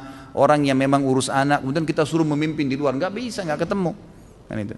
Jadi harusnya majelis ilmu yang antum hadir kapan antum mau, dan jelaskan sama dia, gitu kan. Masalah kita belum bisa menerima hukum Allah satu, jangan membencinya. Membenci hukum Allah berarti membenci Allah sebagai penerima hukum. Saya dan siapapun teman-teman dai akan menyampaikan yang benar kalau dia takut kepada Allah Subhanahu Wa Taala. Allahu a'lam. Mudah-mudahan Allah membukakan hati-hati setiap orang muslim untuk bisa menerima hukum-hukum Allah Subhanahu Wa Taala. Dan ingat teman-teman sekalian, majelis ilmu gunanya untuk mengubah kita menjadi lebih baik. Kalau memang kita tidak bisa berubah menjadi lebih baik, maka tidak usah hadir majelis ilmu, gitu kan? Ilmu tujuannya untuk menambah ilmu kita, mengubah kita menjadi lebih baik, lebih patuh kepada Allah. Dan dunia ini sebentar, kita akan lalui menuju akhirat. Semua orang yang menolak hukum Allah di dunia, wallah, demi Allah teman-teman, menyesal di akhirat. Menyesal. Oh, coba dulu saya terima, udah nggak bisa, udah meninggal. Allah yang terapkan, tidak mungkin salah hukum Allah SWT. Kita yang harus bisa adaptasi. Kenapa Allah buat Ramadan sebulan ya? Allah maunya begitu, patuh. Kenapa nggak sehari aja Ramadan ya? Allah maunya begitu. Kenapa asar 4 rakaat ya, duhur 4 rakaat? Kenapa nggak digabung aja jam 2 sekali 4 rakaat? Loh Tuhan, kamu maunya begitu. Kitanya harus belajar, gitu kan? Kalau kita protes susah, nggak terima. Di akhirat rugi, di dunia juga rugi, kan gitu. Jadi harus hukum Allah diterima, pencipta. Jadi harus fahamin ya masalah ini. Allahu a'lam. Mudah-mudahan apa yang kita bahas malam ini diberkahi oleh Allah Subhanahu Wa Taala. Dan seperti saya sampaikan sebelumnya, hari Rabu depan insya Allah kita libur karena sudah malam Lebaran. Saya ada tugas khutbah Idul Adha di Bandung insya Allah. Dan kemudian setelah itu saya akan berangkat ke Makassar ngurus kurban. Dan saya mengajak juga teman-teman sekalian, kalau ada yang minat kurban dengan saya di yayasan bisa silahkan. Nanti tinggal kontak saya insya Allah, saya akan alokasikan sendiri. Dan umumnya saya sembelih sendiri hewan-hewan itu sebagai amanah dari jemaah pengajian saya, karena semuanya rata-rata memang ikut di situ. Dan itu insya Allah kita alokasikan di kota Makassar, di pesantren ayah saya sendiri. Mungkin begitu, mudah-mudahan bermanfaat. Subhanakallahumma bihamdika asyhadu an la ilaha illallah astaghfirullah wa atubu ilaih. Wassalamualaikum warahmatullahi wabarakatuh. Bukan dari modal, karena kalau dari modal jadi riba. Ini uang saya 100 juta ya, kamu putar silahkan. Saya mau tiap bulan 5% dari modal saya, ini riba, nggak boleh. Saya mau 10%, nggak boleh. Penentuan langsung dari modal. Dia tidak mau tahu keuntungan, untung atau rugi, itu nggak boleh. Tapi kalau persentase global dari keuntungan, ini 60, 40 ya. Saya 60, kamu 40, tapi dari keuntungan. Nah, itu boleh, halal. Termasuk kerugiannya ditanggung bersama sesuai dengan persentase yang disepakati. Jadi kalau perusahaan rugi, maka yang punya saham 40% nanggung 40%, yang punya 60% menanggung 60% gitu. Hukum menerima uang tip adalah haram berikan penjelasannya Ustaz. Ini seperti saya lagi ujian ini. Dan bagaimana bila uang tip tersebut kita ambil terus kita sedekahkan ke teman kita atau kita berikan makan untuk kita berikan kepada orang miskin. Perhatikan ya, tip itu sesuatu yang dikasih sukarela itu baru halal. Tapi kalau Anda bahasakan tip ini hasil muka masam atau berusaha untuk membuat orang takut akhirnya orang bayar, haram, nggak boleh. Haram itu. Kalau orang kasih memang karena kita jasa, lagi kerja di rumah makan, kerja di satu tempat, parkir, kemudian dikasih dari dia sukarela itu halal. Boleh dibeli makanan, boleh ditransaksi halal. Karena itu sedekah dari orang. Tapi kalau dengan cara paksa nggak boleh. Apabila terjadi peperangan dua negara yang terjadi bukan karena sebab membela agama, bagaimana hukum tentara yang mati dibunuh dan yang membunuh? Tentu saja kalau dia muslim dan dia membela karena kebenaran ada di situ dan yang benar adalah yang benar di mata Allah, maka dia mati syahid. Karena disepakati oleh para ulama jihad itu dilakukan bisa ekspansi, bisa pertahanan dan juga ada satu keadaan yang insidental. Pernah terjadi di zaman Abbasiyah, beberapa ulama dikumpulkan oleh khalifah karena terjadi peperangan antara musuh. Wilayah Cina cekcok dengan sebagian wilayah Rusia, peranglah mereka. Di perbatasan Abbasiyah, dua-duanya ngirim surat minta tolong dibantu. Maka khalifah kumpulin ulama, ini kita apain nih sekarang? Bagaimana nih? Kita bantu atau enggak? Umumnya ulama waktu itu mengatakan enggak usah, ikut-ikutan biarin aja. Mereka kafir kok, biarin aja mati sendiri. Tapi ada satu orang yang ditanya waktu itu kalau tidak salah, waktu itu yang ditanya adalah salah satu dari ulama ya, saya ragu namanya, tapi lebih baik saya tidak sebutin. Salah satu dari ulama yang hadir di situ. Kemudian dia ditanya, bagaimana pendapat anda? Dia bilang, setahu saya Amir Mu'minin, jihad disyariatkan untuk membela kebenaran. Dan anda pada saat sudah diminta tolongin walaupun orang kafir, anda tahu mana yang benar, salah satunya anda harus bantu yang membela, yang benar itu. Menurut agama kita, karena orang yang sedang terzalimi misalnya, kita tahu itu benar dalam agama kita. Dan pasukan yang membela itu mati syahid. Walaupun dia sedang ya membela orang-orang non-muslim, seperti perang antara mereka karena kita sedang membela kebenaran di situ. Apa faedah bagi orang yang mengerjakan puasa sunnah Zulhijjah dari tanggal 1 sampai tanggal 9? Sudah saya sebutkan, ini kan hari-hari di mana yang lebih baik daripada jihad di jalan Allah, gitu kan? Dan sekarang kita tanggal 16 September ini masuk tanggal 2 Zulhijjah kalau kalender Indonesia, gitu kan? Karena kita lebaran tanggal 24. Inilah hari-hari emas yang sudah saya jelaskan. Hadis Nabi SAW, tidak ada hari-hari sepanjang tahun di mana amal soleh kalau dikerjakan dalamnya sunnah atau wajib lebih Allah cintai daripada yang dikerjakan di 10 awal bulan Zulhijjah. Lalu para sahabat mengatakan, jihad ya Rasulullah di jalan Allah, apakah itu juga belum bisa mengalahkan amal wajib dan sunnah di 10 awal Zulhijjah? Kata Nabi SAW, jihad pun tidak bisa mengalahkan kecuali seorang laki-laki yang keluar berperang membawa seluruh harta dan jiwanya lalu dia tidak membawa pulang keduanya. Maka sebagian ulama berijtihad mengatakan dianjurkan setiap muslim mengisi hari-harinya dengan ibadah. Di antaranya di siang hari dengan puasa, malam hari dengan sholat malam. Tentu ulama ada yang mengatakan tidak ada puasa 9 hari, gitu kan? Puasa cuma tanggal 9 saja. Ini pendapat ulama. Ada pendapat lain yang mengatakan boleh berpuasa 9 hari itu. Beranjak dari, dan ini dianggap puasa nafilah, puasa tambahan. Ada hadis Bukhari berbunyi, kalau Nabi SAW pernah pulang ke rumahnya lalu menemui Aisyah dan berkata, wahai Aisyah, apakah engkau punya makanan? Dan hari itu bukan hari puasa ya, karena terbukti Nabi minta makanan. Tapi Aisyah bilang, enggak ada ya Rasulullah. Kata Nabi, kalau gitu saya puasa. Ulama mengatakan ini bukan puasa Senin Kamis, ini puasa tambahan. Orang kalau tidak punya makanan terus dia mau niat puasa boleh. Namanya puasa nafilah. Nah karena 9 hari ini adalah hari yang lebih baik daripada jihad, dan ada hadis tadi Nabi pernah berpuasa nafilah, maka dianjurkan puasa semaksimal mungkin. Karena puasa adalah ibadah yang besar pahalanya gitu ya. Bila tidak potong kuku dan rambut pada tanggal 1 dan sampai 9 akan mendapatkan pahala seperti orang yang berihram. Apakah berlaku pada orang yang ingin berkurban saja Ustaz? Tentu tidak bisa dikatakan pahala seperti orang berihram. Enggak ada dalil masalah itu ya. Itu ijtihad ulama saja. Jadi enggak ada dalil yang mengatakan orang kalau tidak potong kuku atau tidak potong rambut di 10 awal Zulhijjah sampai dia berkurban, itu adalah ya larangan dari Nabi. Kalau seseorang akan berkurban, janganlah dia memotong rambutnya atau kukunya sampai dia berkurban, dari tanggal 1 kemarin sampai lebaran nanti, sampai dia berkurban. Sunnah disunnahkan untuk tidak memotong kuku dan memotong rambut, bukan wajib ya. Ini lebih dekat kepada sunnah muakkadah, sunnah yang sangat ditekankan. Artinya kalau darurat antum mau potong memang darurat, ya sudah dipotong kalau darurat. Tapi lebih afdal untuk tidak. Sebagian ulama berijtihad, bukan hadis ya, mengatakan karena orang yang mau berkurban seakan-akan dia berihram. Orang berihram tidak boleh potong kuku, tapi itu ijtihad bukan hadis. Jadi apakah dia seperti berihram atau tidak, intinya Nabi melarang untuk memotong kuku. Kita jalankan sunnah Nabi itu.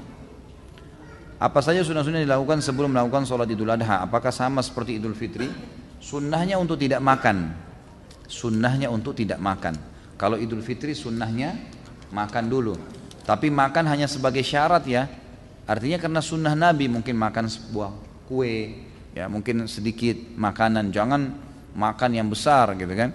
Jadi makan syarat saja karena Nabi sunnahnya makan. Dan Nabi SAW makan sebelum sholat Idul Fitri untuk membuktikan kepada para sahabat kalau puasa sudah selesai. Sementara Idul Adha beliau menunda makannya sampai selesai sholat Idul Adha karena memang habis Idul Adha itu hari makan selama 4 hari. Dan ini keliru kalau ada yang mengatakan oh berarti Idul Adha kita disuruh puasa subuh sampai sholat Idul Adha. Ini bukan puasa, karena puasa itu haram dilakukan di Id ya. Di Lebaran tidak boleh puasa, haram. Dan yang dilarang di sini hanya makanan, minuman, hubungan suami istri boleh. Itu pun makan juga kalau lapar boleh. Ini kan sunnah ya, dianjurin gitu. Seperti itu.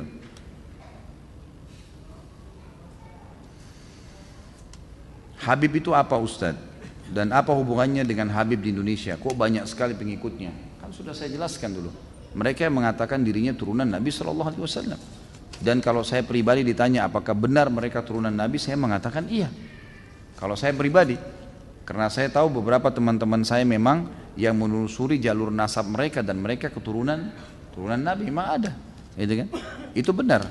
Tapi apakah mereka semuanya benar? Ya ini tinggal dilihat secara individu, gitu kan? Secara individu. Kalau yang mengikuti sunnah Nabi SAW berarti benar. Mengikuti kakek-kakek mereka ya benar, tapi kalau mereka menjadi pentolan-pentolan justru seperti yang mengikuti Syiah, mengkafirkan sahabat, mengatakan Quran kurangnya, ini tidak ada hubungannya dengan jalur keturunannya. Makanya Nabi SAW pernah berkata, wahai Fatimah, lakukanlah kebaikan-kebaikan karena saya tidak bisa menolong kau di sisi Allah. Sampai bahkan Nabi SAW memanggil Bani Hashim, sukunya, lakukanlah kebaikan-kebaikan. Wahai Abbas, pamannya, lakukanlah kebaikan-kebaikan, patuhlah pada Allah karena saya tidak bisa bantu kalian apapun. Kalau kalian memang melakukan kemaksiatan akan dihukum sama Allah, tapi kalau kalian baik maka dapat syafaatku, gitu kan? Seperti itu.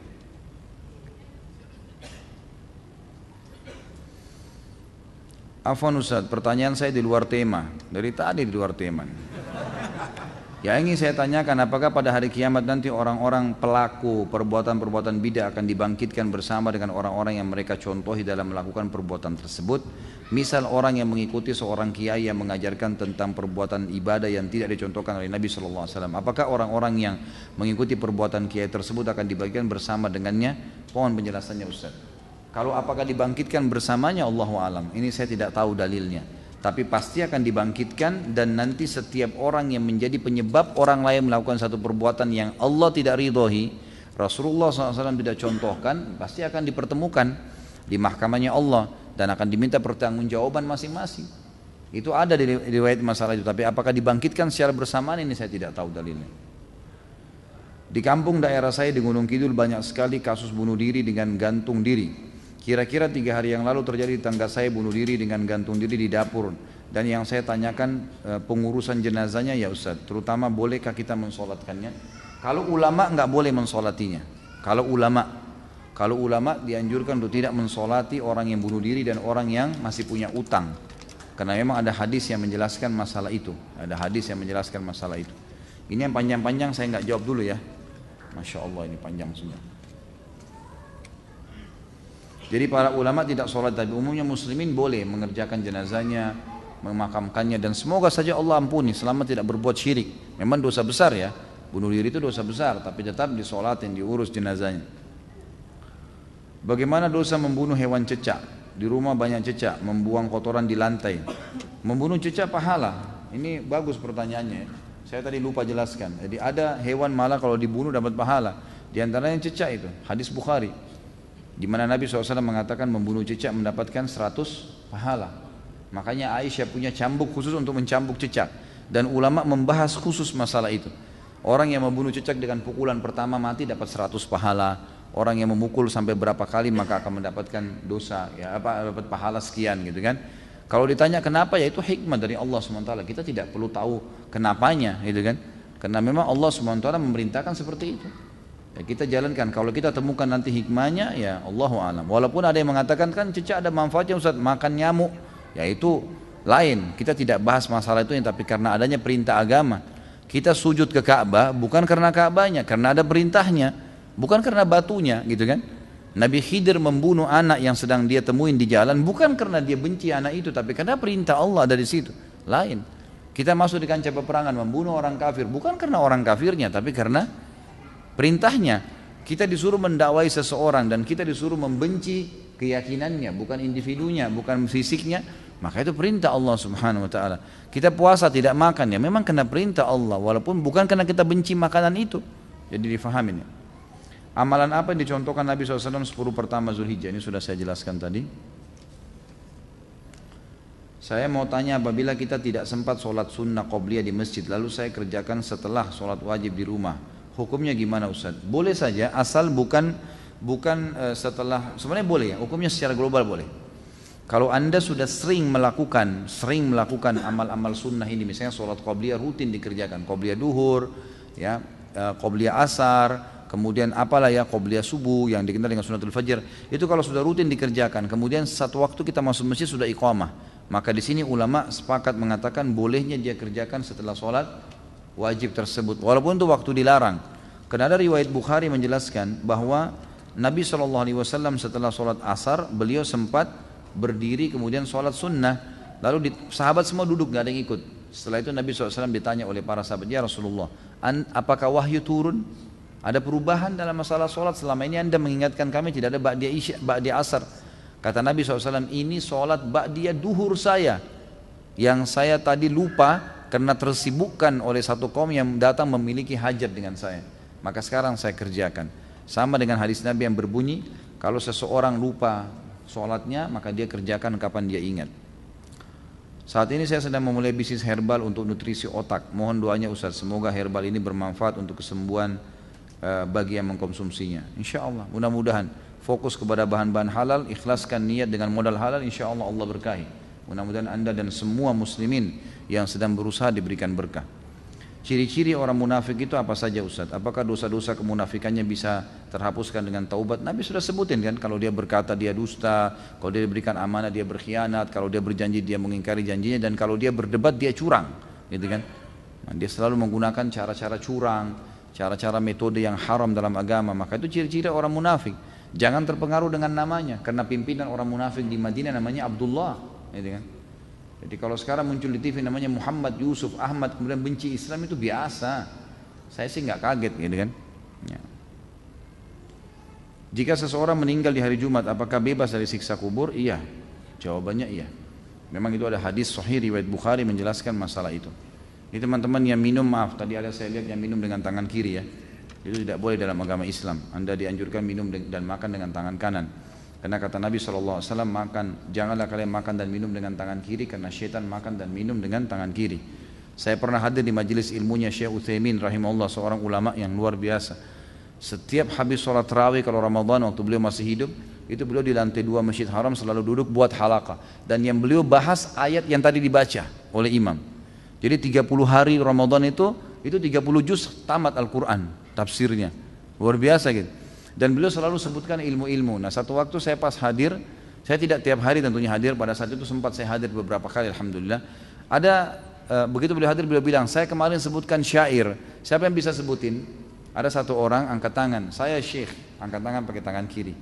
Kata syekhnya, karena kau angkat tangan kiri saya nggak kasih kamu kesempatan menjawab. Mestinya juga kan sunnah Nabi tangan kanan. Lalu ada anak kecil yang pakai tangan kanan lalu dikasih kesempatan menjawab. Jadi sampai pada tingkat itu para ulama mendidik kita untuk membiasakan menerapkan sunnah Nabi SAW. Jangan biarkan makanan dan minuman untuk syaitan. Karena kalau kita dengan tangan kiri atau lupa baca bismillah itu diambil oleh dia, oleh syaitan itu. Jangan dikasih, itu musuh kita. Mengenai sunnah dalam berkurban, apakah Rasulullah meniatkan atau membeli hewan kurban untuk setiap istri-istrinya dan anak-anaknya? Ini nggak ada riwayat khusus menjelaskan masalah itu. Tapi Nabi SAW tadi saya bilang pernah mengatakan ini untukku dan umatku yang belum menyembelih. Setahu saya ulama fikih mengatakan lebih afdal difahamin bahwasanya kurban itu ibadah individual. Jadi kalau misalnya suami punya uang, istri juga punya uang, masing-masing punya tabungan, sampai pada Idul Adha dan mereka cukup membeli hewan kurban, maka dua-duanya wajib mengerjakannya. Jadi secara individu, jangan karena suami sudah kerjakan istrinya menganggap gugur, itu nggak boleh. Ya. Mohon nasihatnya Ustaz, saat ini usia saya 27 tahun dan sedang ikhtiar mencari istri. Ana mencoba meminta bantuan teman-teman yang sudah menikah namun qadarullah belum dapat. Kemudian ana mencoba ikut biro jodoh online. Akan tapi yang menawarkan diri untuk ta'aruf kebanyakan janda. Yang masih gadis malah nggak ada respon. Ya. Sedangkan orang tua ana menginginkan ana menikah dengan gadis dan ana sendiri juga lebih srek dengan yang gadis, terutama yang bercadar. Mohon nasihatnya Ustaz. Saya mau nasihatin apa kira-kira? Hah? Ya ikutlah di sini ada teman-teman buka pendaftaran gitu kan. Nggak usah online, di pengajian kita insya Allah ada pendaftaran dan setahu saya teman-teman laporin ke saya itu kalau akhwatnya sudah lebih banyak mendaftar daripada ikhwah. Ya, jadi lebih banyak sekarang akhwat sudah banyak mendaftar siap menikah dan insya Allah masih gadis. Ini mudah-mudahan ada jodohnya ya. Dosa apa saja yang seorang muslim terancam kekal di neraka? Tolong dijelaskan. Jadi mati dalam keadaan kafir, syirik, munafik ya. Kemudian membunuh seorang muslim ya secara sengaja tadi orang mukmin itu yang disebutkan murtad dari agama. Selain daripada itu Allah alam yang saya tahu tidak ada yang kekal di neraka. Tidak ada, insya Allah diampuni oleh Allah Subhanahu Wa Taala. Bab sihir ini nanti pertemuan akan datang. Nanti bab yang ketiga insya Allah masalah sihir. Nanti baru bertanya masalah sihir. Minggu kemarin Anda bertanya cuma Anda rasa belum mengena di intisari pertanyaan. Jadi saya jelaskan dari pokok pertanyaannya. Bagaimana hukumnya orang yang mengatakan istilah sunnah Rasul yang populer di masyarakat di malam Jumat adalah penghapusan istilah. Ini kan sudah dijelasin. Yang dimaksud pertanyaan di sini bukan amalannya Ustaz, tapi kata secara etimologisnya bahasa. Seolah-olah kata sunnah Rasul itu hanya diidentikan dengan hubungan suami istri. Padahal sunnah Rasul ini kan banyak ada memanjangkan jenggot tidak isbal. Apakah orang yang mengatakan istilah kata sunnah Rasul tersebut sebaiknya kata tersebut tidak digunakan? Sebenarnya hadis ini sudah saya katakan, saya pribadi nggak menemukan hadis itu. Saya nggak menemukan hadis itu masalah orang berhubungan biologis di malam Jumat, tapi yang ada hari Jumat. Kalau masalah memang orang mau menjalankan hubungan suami istri di hari Jumat dan malam Jumat itu sudah dianggap hari Jumat, maka boleh dia mengatakan oh ini karena sunnah Rasul, boleh, nggak ada masalah. Kalau masalah dikatakan identik sunnah Rasul dengan biologis, ya memang benar karena itu kan memang sedang menjalankan sunnah Rasul. Tapi bukan berarti menutup perilaku-perilaku yang lain. Sholat sunnah juga benar, memelihara jenggot juga benar. Semua yang kita lakukan adalah sunnah Rasul. Sama halnya kalau orang bilang pelihara jenggot itu sunnah Rasul. Benar, sebagaimana dia katakan hubungan biologis dari Jumat sunnah Rasul. Karena memang itu semua ada hadisnya kan. Berarti memang sunnah Rasul, tidak ada sesuatu yang salah di situ. Bagaimana hukum membunuh binatang tanpa hak seperti berburu untuk senang-senang? Apakah termasuk dosa besar? Kalau dia berburu niatnya untuk makan itu halal. Tapi kalau dia berburu hanya untuk membunuh hewan sembarangan itu nggak boleh, haram itu. Surah Al-Maidah menjelaskan masalah itu. Jadi hewan ayat 4 ya menjelaskan tentang kita bolehnya mengkonsumsi, boleh menggunakan anjing berburu, boleh berburu bila yang kita buru itu adalah hewan-hewan yang dimakan. Allah suruh makan, artinya hewan yang halal untuk dimakan. Selain itu tidak boleh. Jadi kalau hanya senang-senang apa saja hewan yang dilihat main ditembak saja sembarangan itu nggak boleh dalam Islam. Ya. Terkait dosa besar menjerumuskan jiwa ke dalam kematian, apakah kontrasepsi ini sudah tadi ya? Masalah KB, baik. Di samping rumah Anda ada tanah kosong, pemiliknya sudah meninggal dan tidak mempunyai ahli waris dan tanah tersebut tidak ada yang mengurusi selama 30 tahun. Bolehkah tanah itu ditanami dan hasilnya bagi-bagi tetangga? Sebaiknya jangan, itu tanah syubhat, jauhi. Jangan, tidak usah. Ya, insya Allah ada rezeki beli langsung sayur jadi, nggak usah repot-repot tanam. Karena itu bahaya syubhat ya. Apakah merokok termasuk membunuh? Iya, membunuh itu. Haram. Saya kemarin live di Bisol, ada satu bapak yang telepon. Dia bilang, Ustadz, saya membahas yang minggu lalu nih Ustadz. Katanya Ustadz bilang rokok itu haram begini begitu dengan beragam dalil. Tapi kan Ustadz dari sebelum Ustadz lahir dan saya pun lahir gitu kan, ini sudah ditahu kalau rokok itu makruh gitu. Kenapa kok sekarang tiba-tiba berubah nih? Ternyata hostnya pintar nih yang temanin saya itu, dia bilang, Pak sebentar, Bapak masih merokok? Dia bilang iya. Ternyata dia memang masih merokok, mencari jalan untuk membenarkan itu gitu. Jadi nggak boleh, jelas sesuatu yang bahaya lebih besar daripada manfaatnya, hukumnya haram. Dan teman-teman tinggalkan udah rokok ini. Apa ini? Ya, itu waswas syaitan. Ganti dengan sesuatu yang bermanfaat. Ya, makan sesuatu yang bermanfaat. Untuk apa rokok? Apa manfaatnya? Mulutnya bau, dadanya sakit. Ya, racunnya ada berapa ratus racun di situ. Untuk apa? Manfaatnya tidak ada. Cuma sugesti saja itu. Sugesti, oh iya ini lebih percaya diri. Saya tidak bisa berpikir dan sudah sering saya jelaskan masalah itu. Ya, jadi sebaiknya dijauhi. Larikanlah kepada hal-hal yang bermanfaat. Sampai di Saudi itu dipasang pelang besar-besar, dikatakan kalau seandainya perokok itu mensedekahkan uang rokoknya tiap hari, maka dia orang yang paling bahagia. Karena kalau satu bungkus 10 ribu tiap hari 10 ribu disedekahin, itu rutin, itu luar biasa sedekahnya itu, gitu kan? Daripada dia harus membakar, menyakiti orang lain, dia juga sakit. Sebenarnya itu sakit ya, penyakit itu nggak boleh. Dan sudah sering saya bahasakan. Bagaimana kalau kita tidak tahu efek seperti tadi, minum obat lalu meninggal, apakah termasuk bunuh diri? Tentu tidak saja ya. Kalau kita tidak tahu, ini kan saya bahasakan tahu tadi ya. Saya sudah bilang dia tahu listrik ini berefek, obat ini kalau dia minum berbahaya, dia tahu, maka itu baru masuk. Bagaimana jika ada suatu pemerintah Muslim, tapi pada akhirnya melegalkan minuman keras, dosanya, hukumnya dan lain-lain? Apa maksudnya ditanya? Tentu saja berdosa ya, yang menghalalkan itu berdosa. Karena Nabi SAW mengatakan Allah melaknat ya, saksi minuman khamr itu, yang menandatanganin, yang menjual, yang membawa, yang meminum, yang punya modal, semua kena laknat, diangkat ya, apa namanya, dilaknat itu diangkat berkah hidupnya. Bagaimana jika sekarang perang antara negara, padahal kita Muslim tersebar di banyak negara? Apa yang ditanyakan? Jadi maksudnya apakah kalau terjadi perang antara negara kita harus membela gitu mungkin ya. Tentu kita membela kebenaran, saya sudah bilang tadi tolak ukurnya benar atau salah. Kalau benar kita membela kebenaran sesuai dengan pandangan agama, kita termasuk berperang. Walaupun yang dihadapin itu ada muslimnya.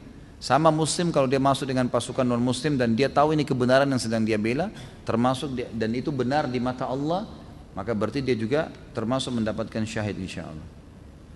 Bagaimana Bilal dengan sahabat lain yang membunuh, apa ini kok robek? Umayyah bin Khalaf mungkin yang dimaksud yang kemarin ya, yang saya jelaskan di tablik akbar itu. Tentu saja di sini waktu Nabi SAW hidup, Nabi SAW penentu keputusan. Jadi waktu Nabi SAW tahu tentang kasus ya, Bilal membunuh Umayyah bin Khalaf dan itu dikeroyokin dengan rame-rame para sahabat. Sementara memang waktu itu Umayyah bin Khalaf belum dibawa ke Nabi SAW. Jadi kalau di kancah peperangan, tawanan perang itu akan dianggap tawanan kalau sudah dilaporkan kepada pimpinan perang, gitu kan? Selama mereka masih berserakan di lapangan perang, ya, di medan perang, dan masih dianggap berbahaya, maka masih boleh dibunuh, gitu kan? Tapi kalau sudah dibawa, dikumpulin, di pimpinan perang sudah tahu, maka itu sudah tidak boleh lagi dibunuh, gitu kan? Itu sudah akan dibagi oleh pimpinan. Kasus Umayyah bin Khalaf ini memang masih sementara dibawa oleh Abdurrahman bin Auf menuju ke kemah Nabi. Memang belum sampai, masih di kancah peperangan. Maka Bilal menyerangnya karena tahu bagaimana kejahatan dia pada saat di Mekah. Jadi itu berbeda ya, itu tidak masalah. Bagaimana dengan membunuh hewan yang dilarang untuk dibunuh? Sudah tadi ini masalah semut dan seterusnya. Kami bermaksud mengadakan resepsi pernikahan anak kami. Bolehkah mengadakan pengajian atau yasinan sebelum hari H? Baiknya dihadiri bapak-bapak dan ibu-ibu. Kalau pengajian boleh. Kalau membaca ayat Al-Quran ini yang masih diperselisihkan oleh para ulama, gitu kan? Pengajian boleh. Misalnya pengajian itu majelis ilmu untuk menjelaskan kepada calon mempelai, menjelaskan kepada keluarga-keluarga tentang bagaimana pernikahan dalam Islam, itu dibolehkan. Allahu a'lam, ini yang saya tahu. Tapi kalau membaca surah Yasin secara khusus, membaca ayat Al-Quran secara khusus, ini masih berbicara tentang masalah hukum ada dalilnya atau tidak, gitu kan. Lebih aman untuk tidak dilakukan. Jadi kita sebagai seorang muslim setiap kali ingin melakukan satu perbuatan jangan lakukan kecuali sudah tanya Nabi SAW melakukan seperti apa. Kita punya sejarah kok. Bagaimana Nabi SAW waktu menghadapi pernikahan-pernikahan sahabat gitu kan. Beliau sendiri pada saat menikah dengan istrinya dan para sahabat hadir. Tidak pernah ada pembacaan ayat Al-Quran di rumah itu. Cuma datang Nabi SAW mengundang mereka pada saat Nabi menikah dengan Zainab dan mereka hanya masih duduk ngobrol-ngobrol pada saat itu dan Nabi malu menegur mereka. Turun ayat Al-Quran mengingatkan para sahabat. Kalau kalian sudah datang ke acara pernikahan Nabi, maka selesai makan pulanglah kata Allah. Itu perintah dalam Al-Quran gitu kan. Karena Nabi malu menegur kalian, tapi Allah tidak malu mengingatkan kebaikan. Jadi itu perbuatan, itu yang kita lakukan. Contohnya Nabi SAW. Seperti dikatakan tadi bahwa syahid seorang mukmin apabila terbunuh dalam peperangan melawan kafir. Bagaimana apabila peperangan itu bukan perang fisik, melainkan perang pikiran dan politik. Contoh memerangi Jil, Syiah dan Ahmadiyah yang jelas-jelas mereka berKTP Muslim tapi tauhidnya menyimpang. Kalau anda sampai dibunuh oleh mereka, insya Allah itu mati syahid karena membela kebenaran. Pokoknya selama membela kebenaran yang dianggap benar dalam agama, maka insya Allah syahid itu. Barakallahu fiik ya guru kami, bagaimana urutan keutamaan dari hewan kurban, kambing dan domba yang paling afdal, kemudian datang setelahnya sapi dan unta, dan kambing dan domba ini minimal umur setahun, sapi 2 tahun dan juga unta 5 tahun. Boleh jantan, boleh betina, dan yang penting syaratnya tidak cacat, dan dianjurkan setiap muslim minimal 1 ekor kalau dia mampu. Jadi kalau sapi misalnya boleh partisipasi 7 orang, jangan dipaksain 7 orang kalau kita mampu sendiri. Jangan dibagi-bagi pahalanya, ya. Ambil aja sendiri kalau bisa.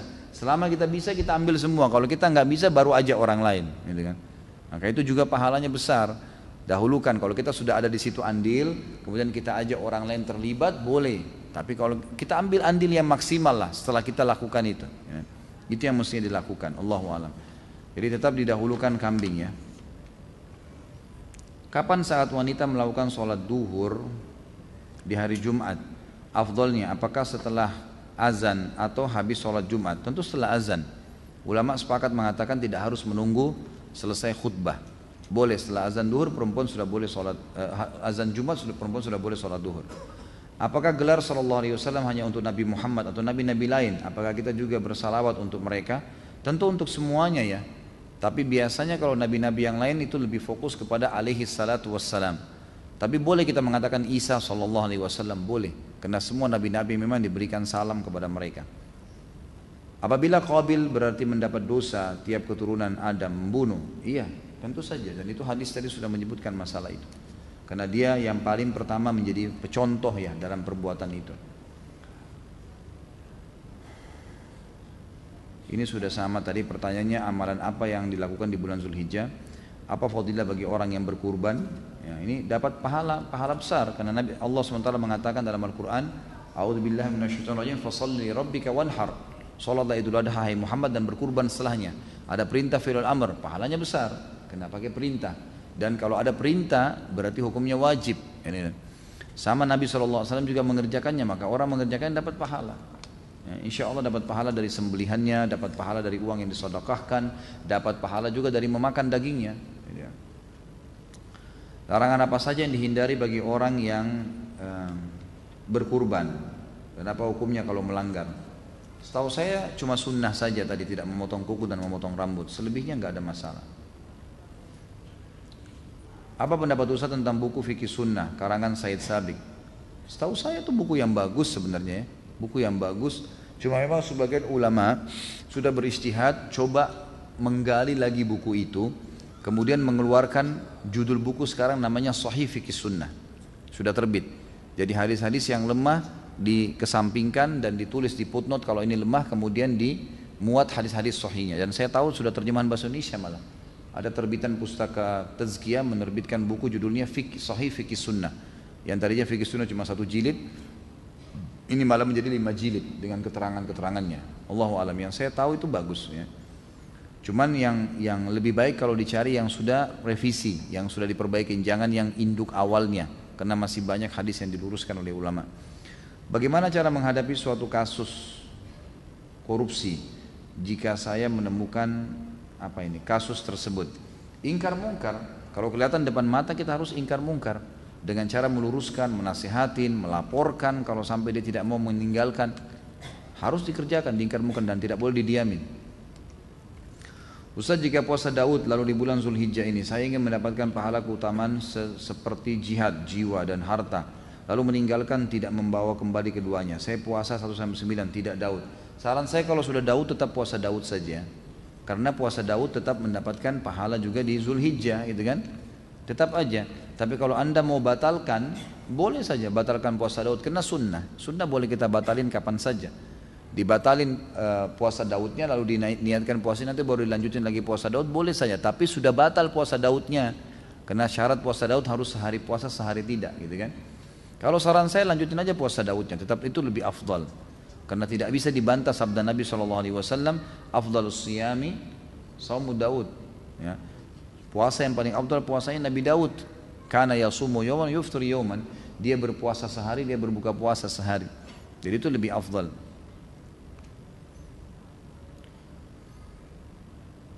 Ini sudah pernah ya, sudah sering. Ya, kalau yang sudah sering saya lewatkan saja ya.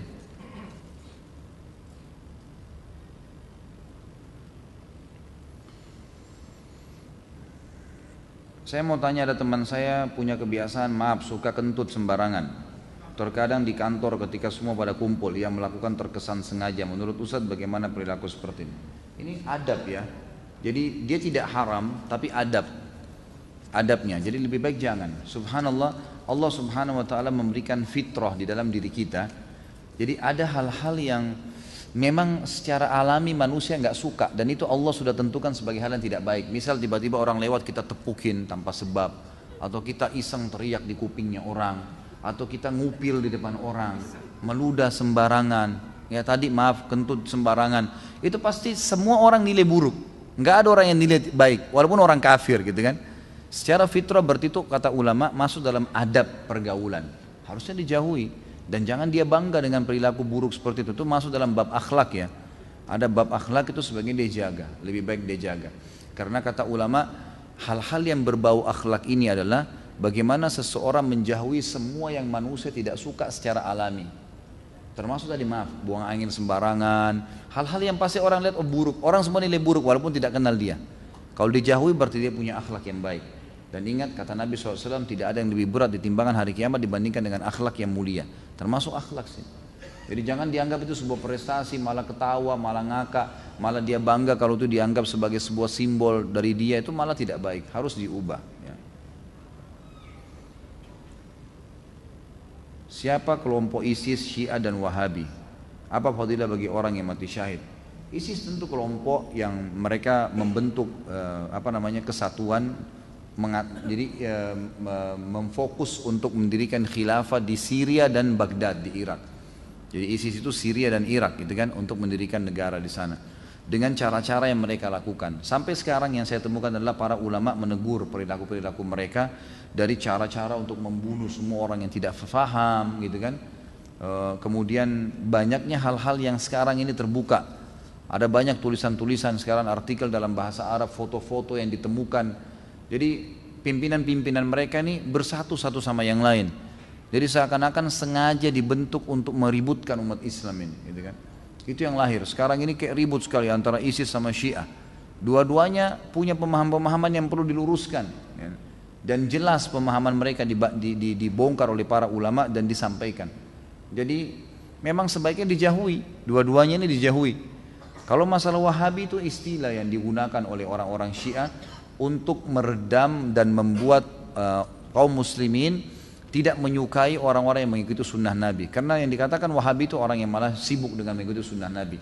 Dan yang paling banyak membongkar kedok orang-orang Syiah adalah ulama-ulama di Saudi. Dan kita tahu sendiri, kita nggak bisa bohongin, tidak bisa dibantah fakta sejarah. Nabi SAW lahir di Mekah, 13 tahun di Mekah. Dan dakwah sempurna agama Islam di Madinah. Di mana-mana orang tahu sumber sesuatu itu adalah tempat mengambilnya, gitu kan? Jadi ilmu Islam itu tidak akan pernah berubah. Madinah dan Mekah kan menjadi basis. Nah ulama-ulama sana itu sampai sekarang masih mempertahankan tradisi, mempertahankan sunnah Nabi dari zaman sahabat tabi'in sampai sekarang masih mereka punya halaqah di Masjid Nabawi, menyampaikan hadis-hadis Nabi, meluruskan kesalahan-kesalahan, dan yang paling banyak membawakan kedok Syiah, ya, dan ini juga kelompok ISIS ini adalah ulama-ulama di Saudi, maka mereka disorotin. Nah, disorotinnya supaya jangan cuman ini saja yang dibongkar kedoknya, mereka juga menakut-nakuti umat Islam ini ada Wahabi nih. Wahabi itu apa? Orang-orang garis keras, fundamentalis lah, teroris lah, dan segala macam istilah, gitu kan. Kalau saya sih nggak usah terpengaruh dengan itu ya. Kalau saya yang penting kita menjalankan sunnah Nabi. Allah Subhanahu Wa Taala sudah mengatakan dalam surah Shaf, Allah akan memperlihatkan agamanya walaupun orang kafir, orang musyrik nolak, kita tetap komit menjalankan, sudah selesai. Bolehkah menjamak takhir sholat maghrib dan isya atau duhur dan asar tanpa ada udzur? Setahu saya tidak boleh. Setahu saya pendapat yang paling kuat itu tidak boleh, gitu kan. Kalau sesekali seseorang menjamak antara duhur sama asar, maghrib sama isya, masuk dalam hadis Nabi SAW pernah menjamak tanpa ada udzur, tanpa ada azan dan tanpa ada banjir, tanpa ada badai, tanpa musafir. Mungkin sekali dia mengerjakannya dalam hidupnya, itu mungkin. Tapi kan mayoritas waktunya Nabi SAW mengerjakannya di waktunya masing-masing, gitu kan. Umumnya yang hadis kita lihat jamak dan qasar ini dilakukan, terutama jamak itu pada saat safar. Dan kita tahu semua hadis tentang fadilah mengerjakan sholat di awal waktunya, gitu kan. Jadi masing-masing di awal waktu. Bolehkah suami berkurban atas nama istrinya sedangkan dia kepala rumah tangga? Kalau seseorang mau berkurban untuk orang lain atau mengerjakan ibadah untuk orang lain, siapapun dia, suami kah, istri kah, orang tua kah, anak, dia harus kerjakan dulu. Kalau dia sudah kerjakan, dia punya duit, bisa beli sapi satu atau beli kambing satu, ada lebih, kemudian istrinya tidak punya duit, dia mau kasih ini loh, kamu pakai untuk kamu kurban juga, itu boleh, gak ada masalah. Tetapi tetap lebih afdal buat dia sendiri. Kita mampu potong 2 ekor, ya 2 ekor buat diri kita sendiri, karena kita memang lebih butuh pahalanya. Kita mampu 10 ekor buat kita semua, gak usah dikasih ke orang lain. Karena kalau kita punya duit, berarti yang kena hukum wajib adalah kita. Istri, orang tua, suami, kalau mereka tidak punya duit, mereka tidak kena hukum wajibnya, kan itu. Sementara kita lebih membutuhkan pahala itu. Sebanyak apapun ibadah yang kita kerjakan, kita membutuhkan pahalanya, karena nggak ada jaminan sudah diterima semuanya, dan juga memang kita butuh sebanyak mungkin untuk meninggikan derajat di surga, gitu kan? Jadi ulama mengatakan tetap lebih afdal dia dahulukan dirinya. Benarkah membaca surah Al-Mulk setelah sholat isya dapat membebaskan kita dari siksa kubur? Bukan selepas sholat isya ya. Siapa yang membaca, dalam hadis dikatakan 30 ayat dalam Al-Quran yang kalau dia baca, gitu kan, setiap harinya, bukan habis isya, setiap harinya, maka dia akan selamat dari fitnah kubur. Itu yang ada setiap hari. Jadi dianjurkan memang membaca. Pak Ustaz, semisal pilot di hadapan pilihan untuk memasuki awan yang cukup berbahaya atau mencoba kembali ke bandara, asal dengan keputusan apabila balik ke bandara maka jadwal penerbangan akan kacau, sedangkan apabila masuk ke awan maka dapat membahayakan penerbangan.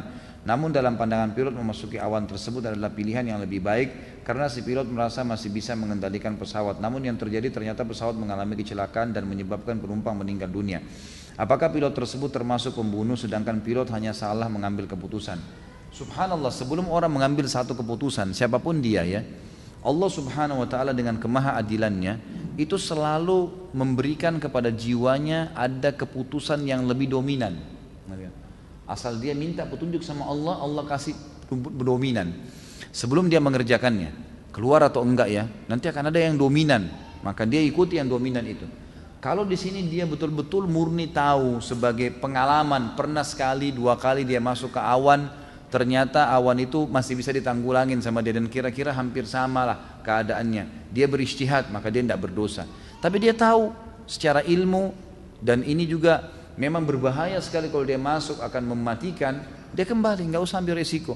Masalah penerbangan kacau jadwal ya, memang cuaca lagi begitu. Tentu kalau dia mengatakan jelas kalau masuk lebih dominan akan jatuh dan terbunuh.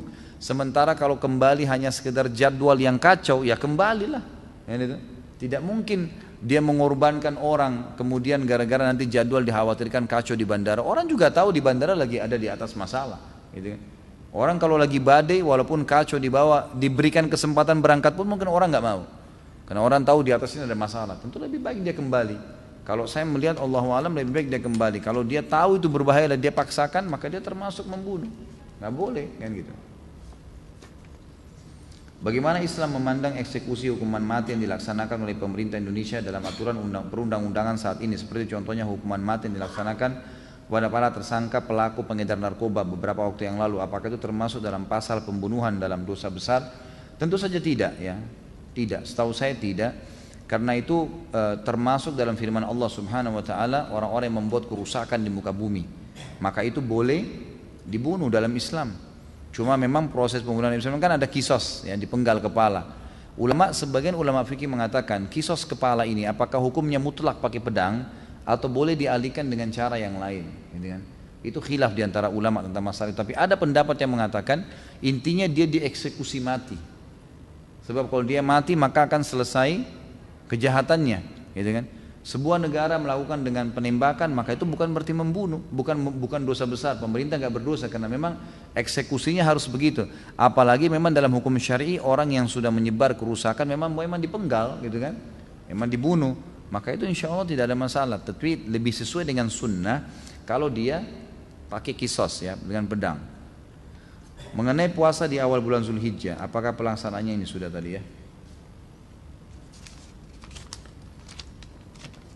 Tinggal 5 menit, 10 menit lagi. Afwan di luar tema, ya. Apakah bisnis yang dijalankan oleh Abdurrahman ibn Auf selain dari usaha dalam perdagangan, mengingat banyaknya pendapatan beliau pada saat sebelum dan sesudah hijrah ke Madinah? Setahu saya cuma perdagangan. Beliau fokus perdagangan, tetapi perdagangan yang diikuti dengan modal yang halal, kejujuran, dan juga bersedekah. Itu kata kunci, dan sudah panjang lebar kita jelaskan. 5 jam tabligh akbar. Kembali mendengar ceramahnya insya Allah akan dapat jawaban. Berdasarkan materi yang Ustaz sampaikan hari Ahad kemarin, Abdurrahman bin Auf pernah mensedekahkan 1 peti emas, bahkan sampai 2 peti emas. Yang ingin saya tanyakan, pada saat itu kemanakah penyaluran sedekah atau zakat pada zaman pemerintahan Nabi SAW di Madinah? Apakah hanya disalurkan pada masyarakat sekitar Madinah saja? Mengingat banyaknya sahabat Nabi yang bersedekah dan jumlahnya tidak sedikit. Setahu saya di sekitar Madinah pada saat itu, di sekitar Madinah. Dan memang saya sudah bahasakan waktu saya bahas tabligh akbar itu, Abdurrahman bin Auf, ya, sampai masyarakat Madinah merasa hartanya dia adalah harta mereka.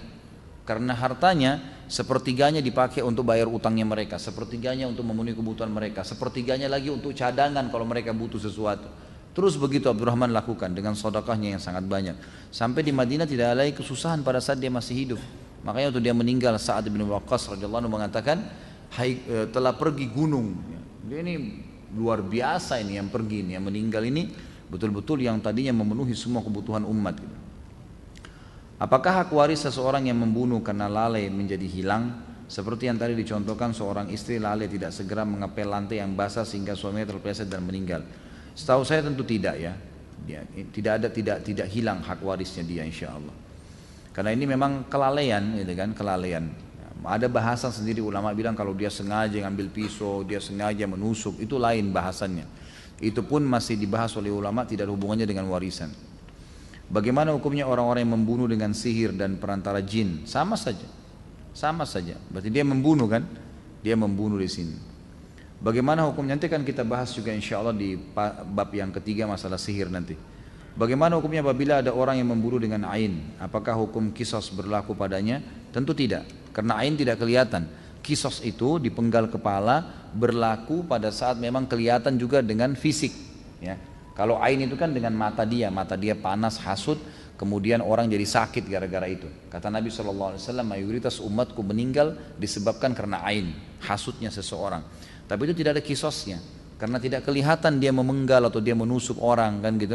Dia cuma dengan mata hasutnya, orang tidak tahu, maka tidak ada kisos bagi dia.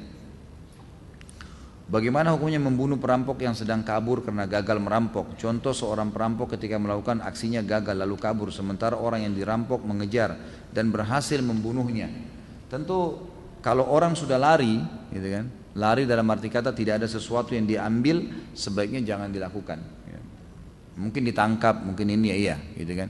Tapi kalau dia belum melakukan, maka itu lebih baik tidak ada eksekusi baginya. Allahu a'lam, gitu. Karena pernah ada sahabat Nabi, waktu itu dia melakukan satu perbuatan dan hukumnya dirajam. Zina, ya, dia sudah menikah, dirajam. Waktu sementara dirajam, dia sempat kesakitan dan dia lari. Lalu ada seorang sahabat mengejarnya. mengambil batu besar memukul kepalanya akhirnya mati. Lalu kata Nabi SAW, tidakkah kalian biarkan dia lari? Mudah-mudahan dia taubat dan akhirnya Allah menerima taubatnya. Kata sebagian ulama, keluar sebuah hukum di sini, kalau sebelum atau sementara eksekusi terjadi dan dia mau taubat, maka itu diberikan. Atau sebelum dia melakukan kejahatannya lalu dia sempat lari, dalam arti kata sudah ada efek jerah, maka sebaiknya dibiarkan. Atau kalau bisa ditangkap, ditangkap. Walaupun ada pendapat ya, berhubungan dengan pertanyaan tadi, ada pendapat ulama mengatakan kalau jelas-jelas dia masuk rumah, dia menjahat, kemudian dia lari, kemudian dikejar dan terbunuh, maka itu berarti yang sedang dihukum, yang sedang membunuhnya tidak berdosa. Dia tidak berdosa, tapi sebagian tidak dia lakukan. Bolehkah melaksanakan kurban tetapi masih punya utang di bank? Mohon solusinya. Bolehkah kurban dengan menggunakan uang hutang atau pinjaman? Tentu saja boleh kalau kita masih punya utang. Bolehkah kita berkurban? Bolehkah kita akikah? Boleh.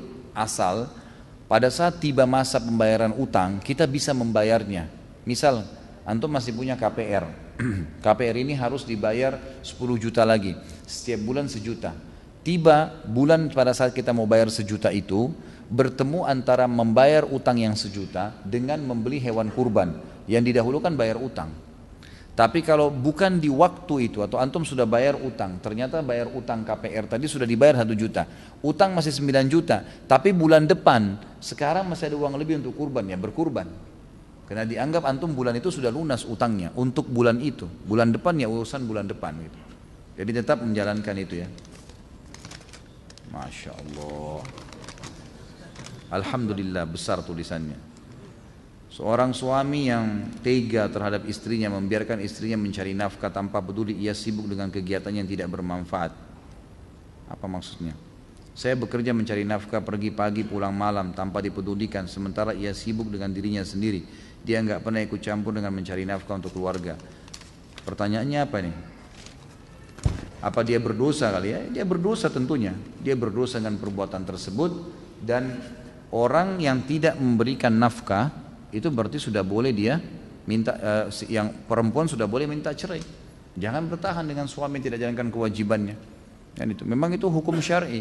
Tapi kalau tetap mau bertahan boleh saja. Ya konsekuensinya menerima risiko itu kan.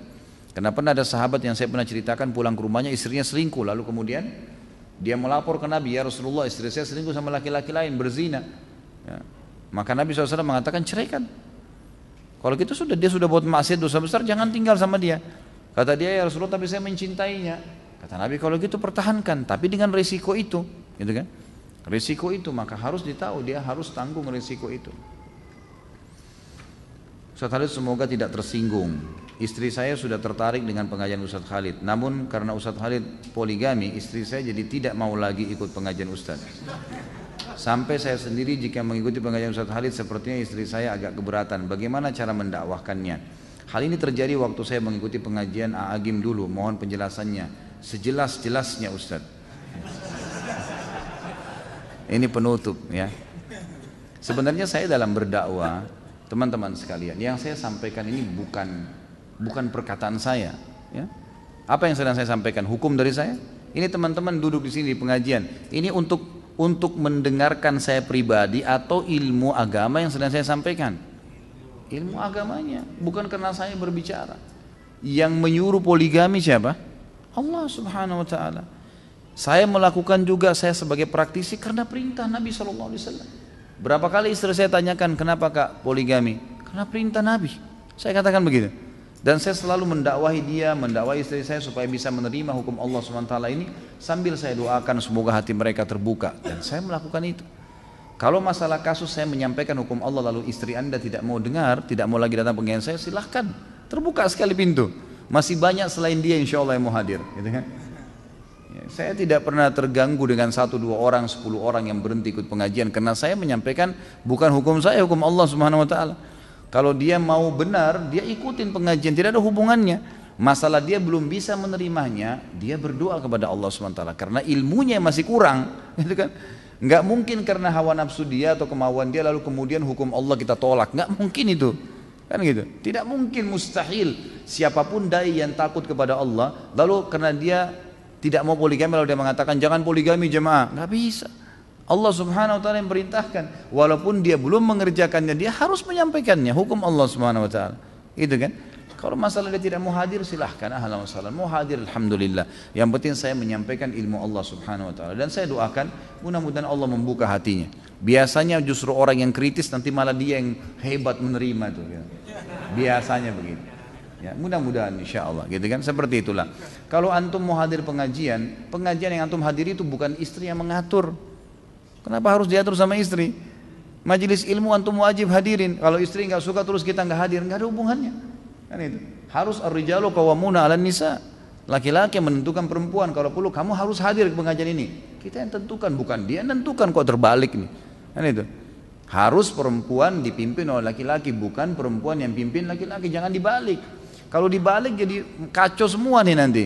Sudah hukum Allah begitu teman-teman sekalian. Dan dengan dipimpinnya perempuan bukan berarti perempuan terhina. Justru perempuan dengan fitrahnya butuh dilindungi dan dipimpin. Memang gak bisa jadi pemimpin. Emang gak bisa, fitrahnya begitu. Laki-laki Allah siapkan dengan sifatnya, karakternya, fisiknya, suaranya berbeda. Memang untuk nagih utang, antar jenazah, perang di jalan Allah. Emang itu dia, pemimpin. Perempuan dengan lembutnya, dengan air matanya, dengan hamilnya.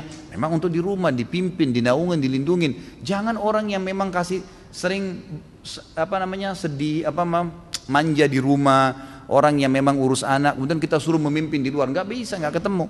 Kan itu. Jadi harusnya majelis ilmu yang antum hadir kapan antum mau, dan jelaskan sama dia gitu kan. Masalah kita belum bisa menerima hukum Allah satu, jangan membencinya. Membenci hukum Allah berarti membenci Allah sebagai penerima hukum.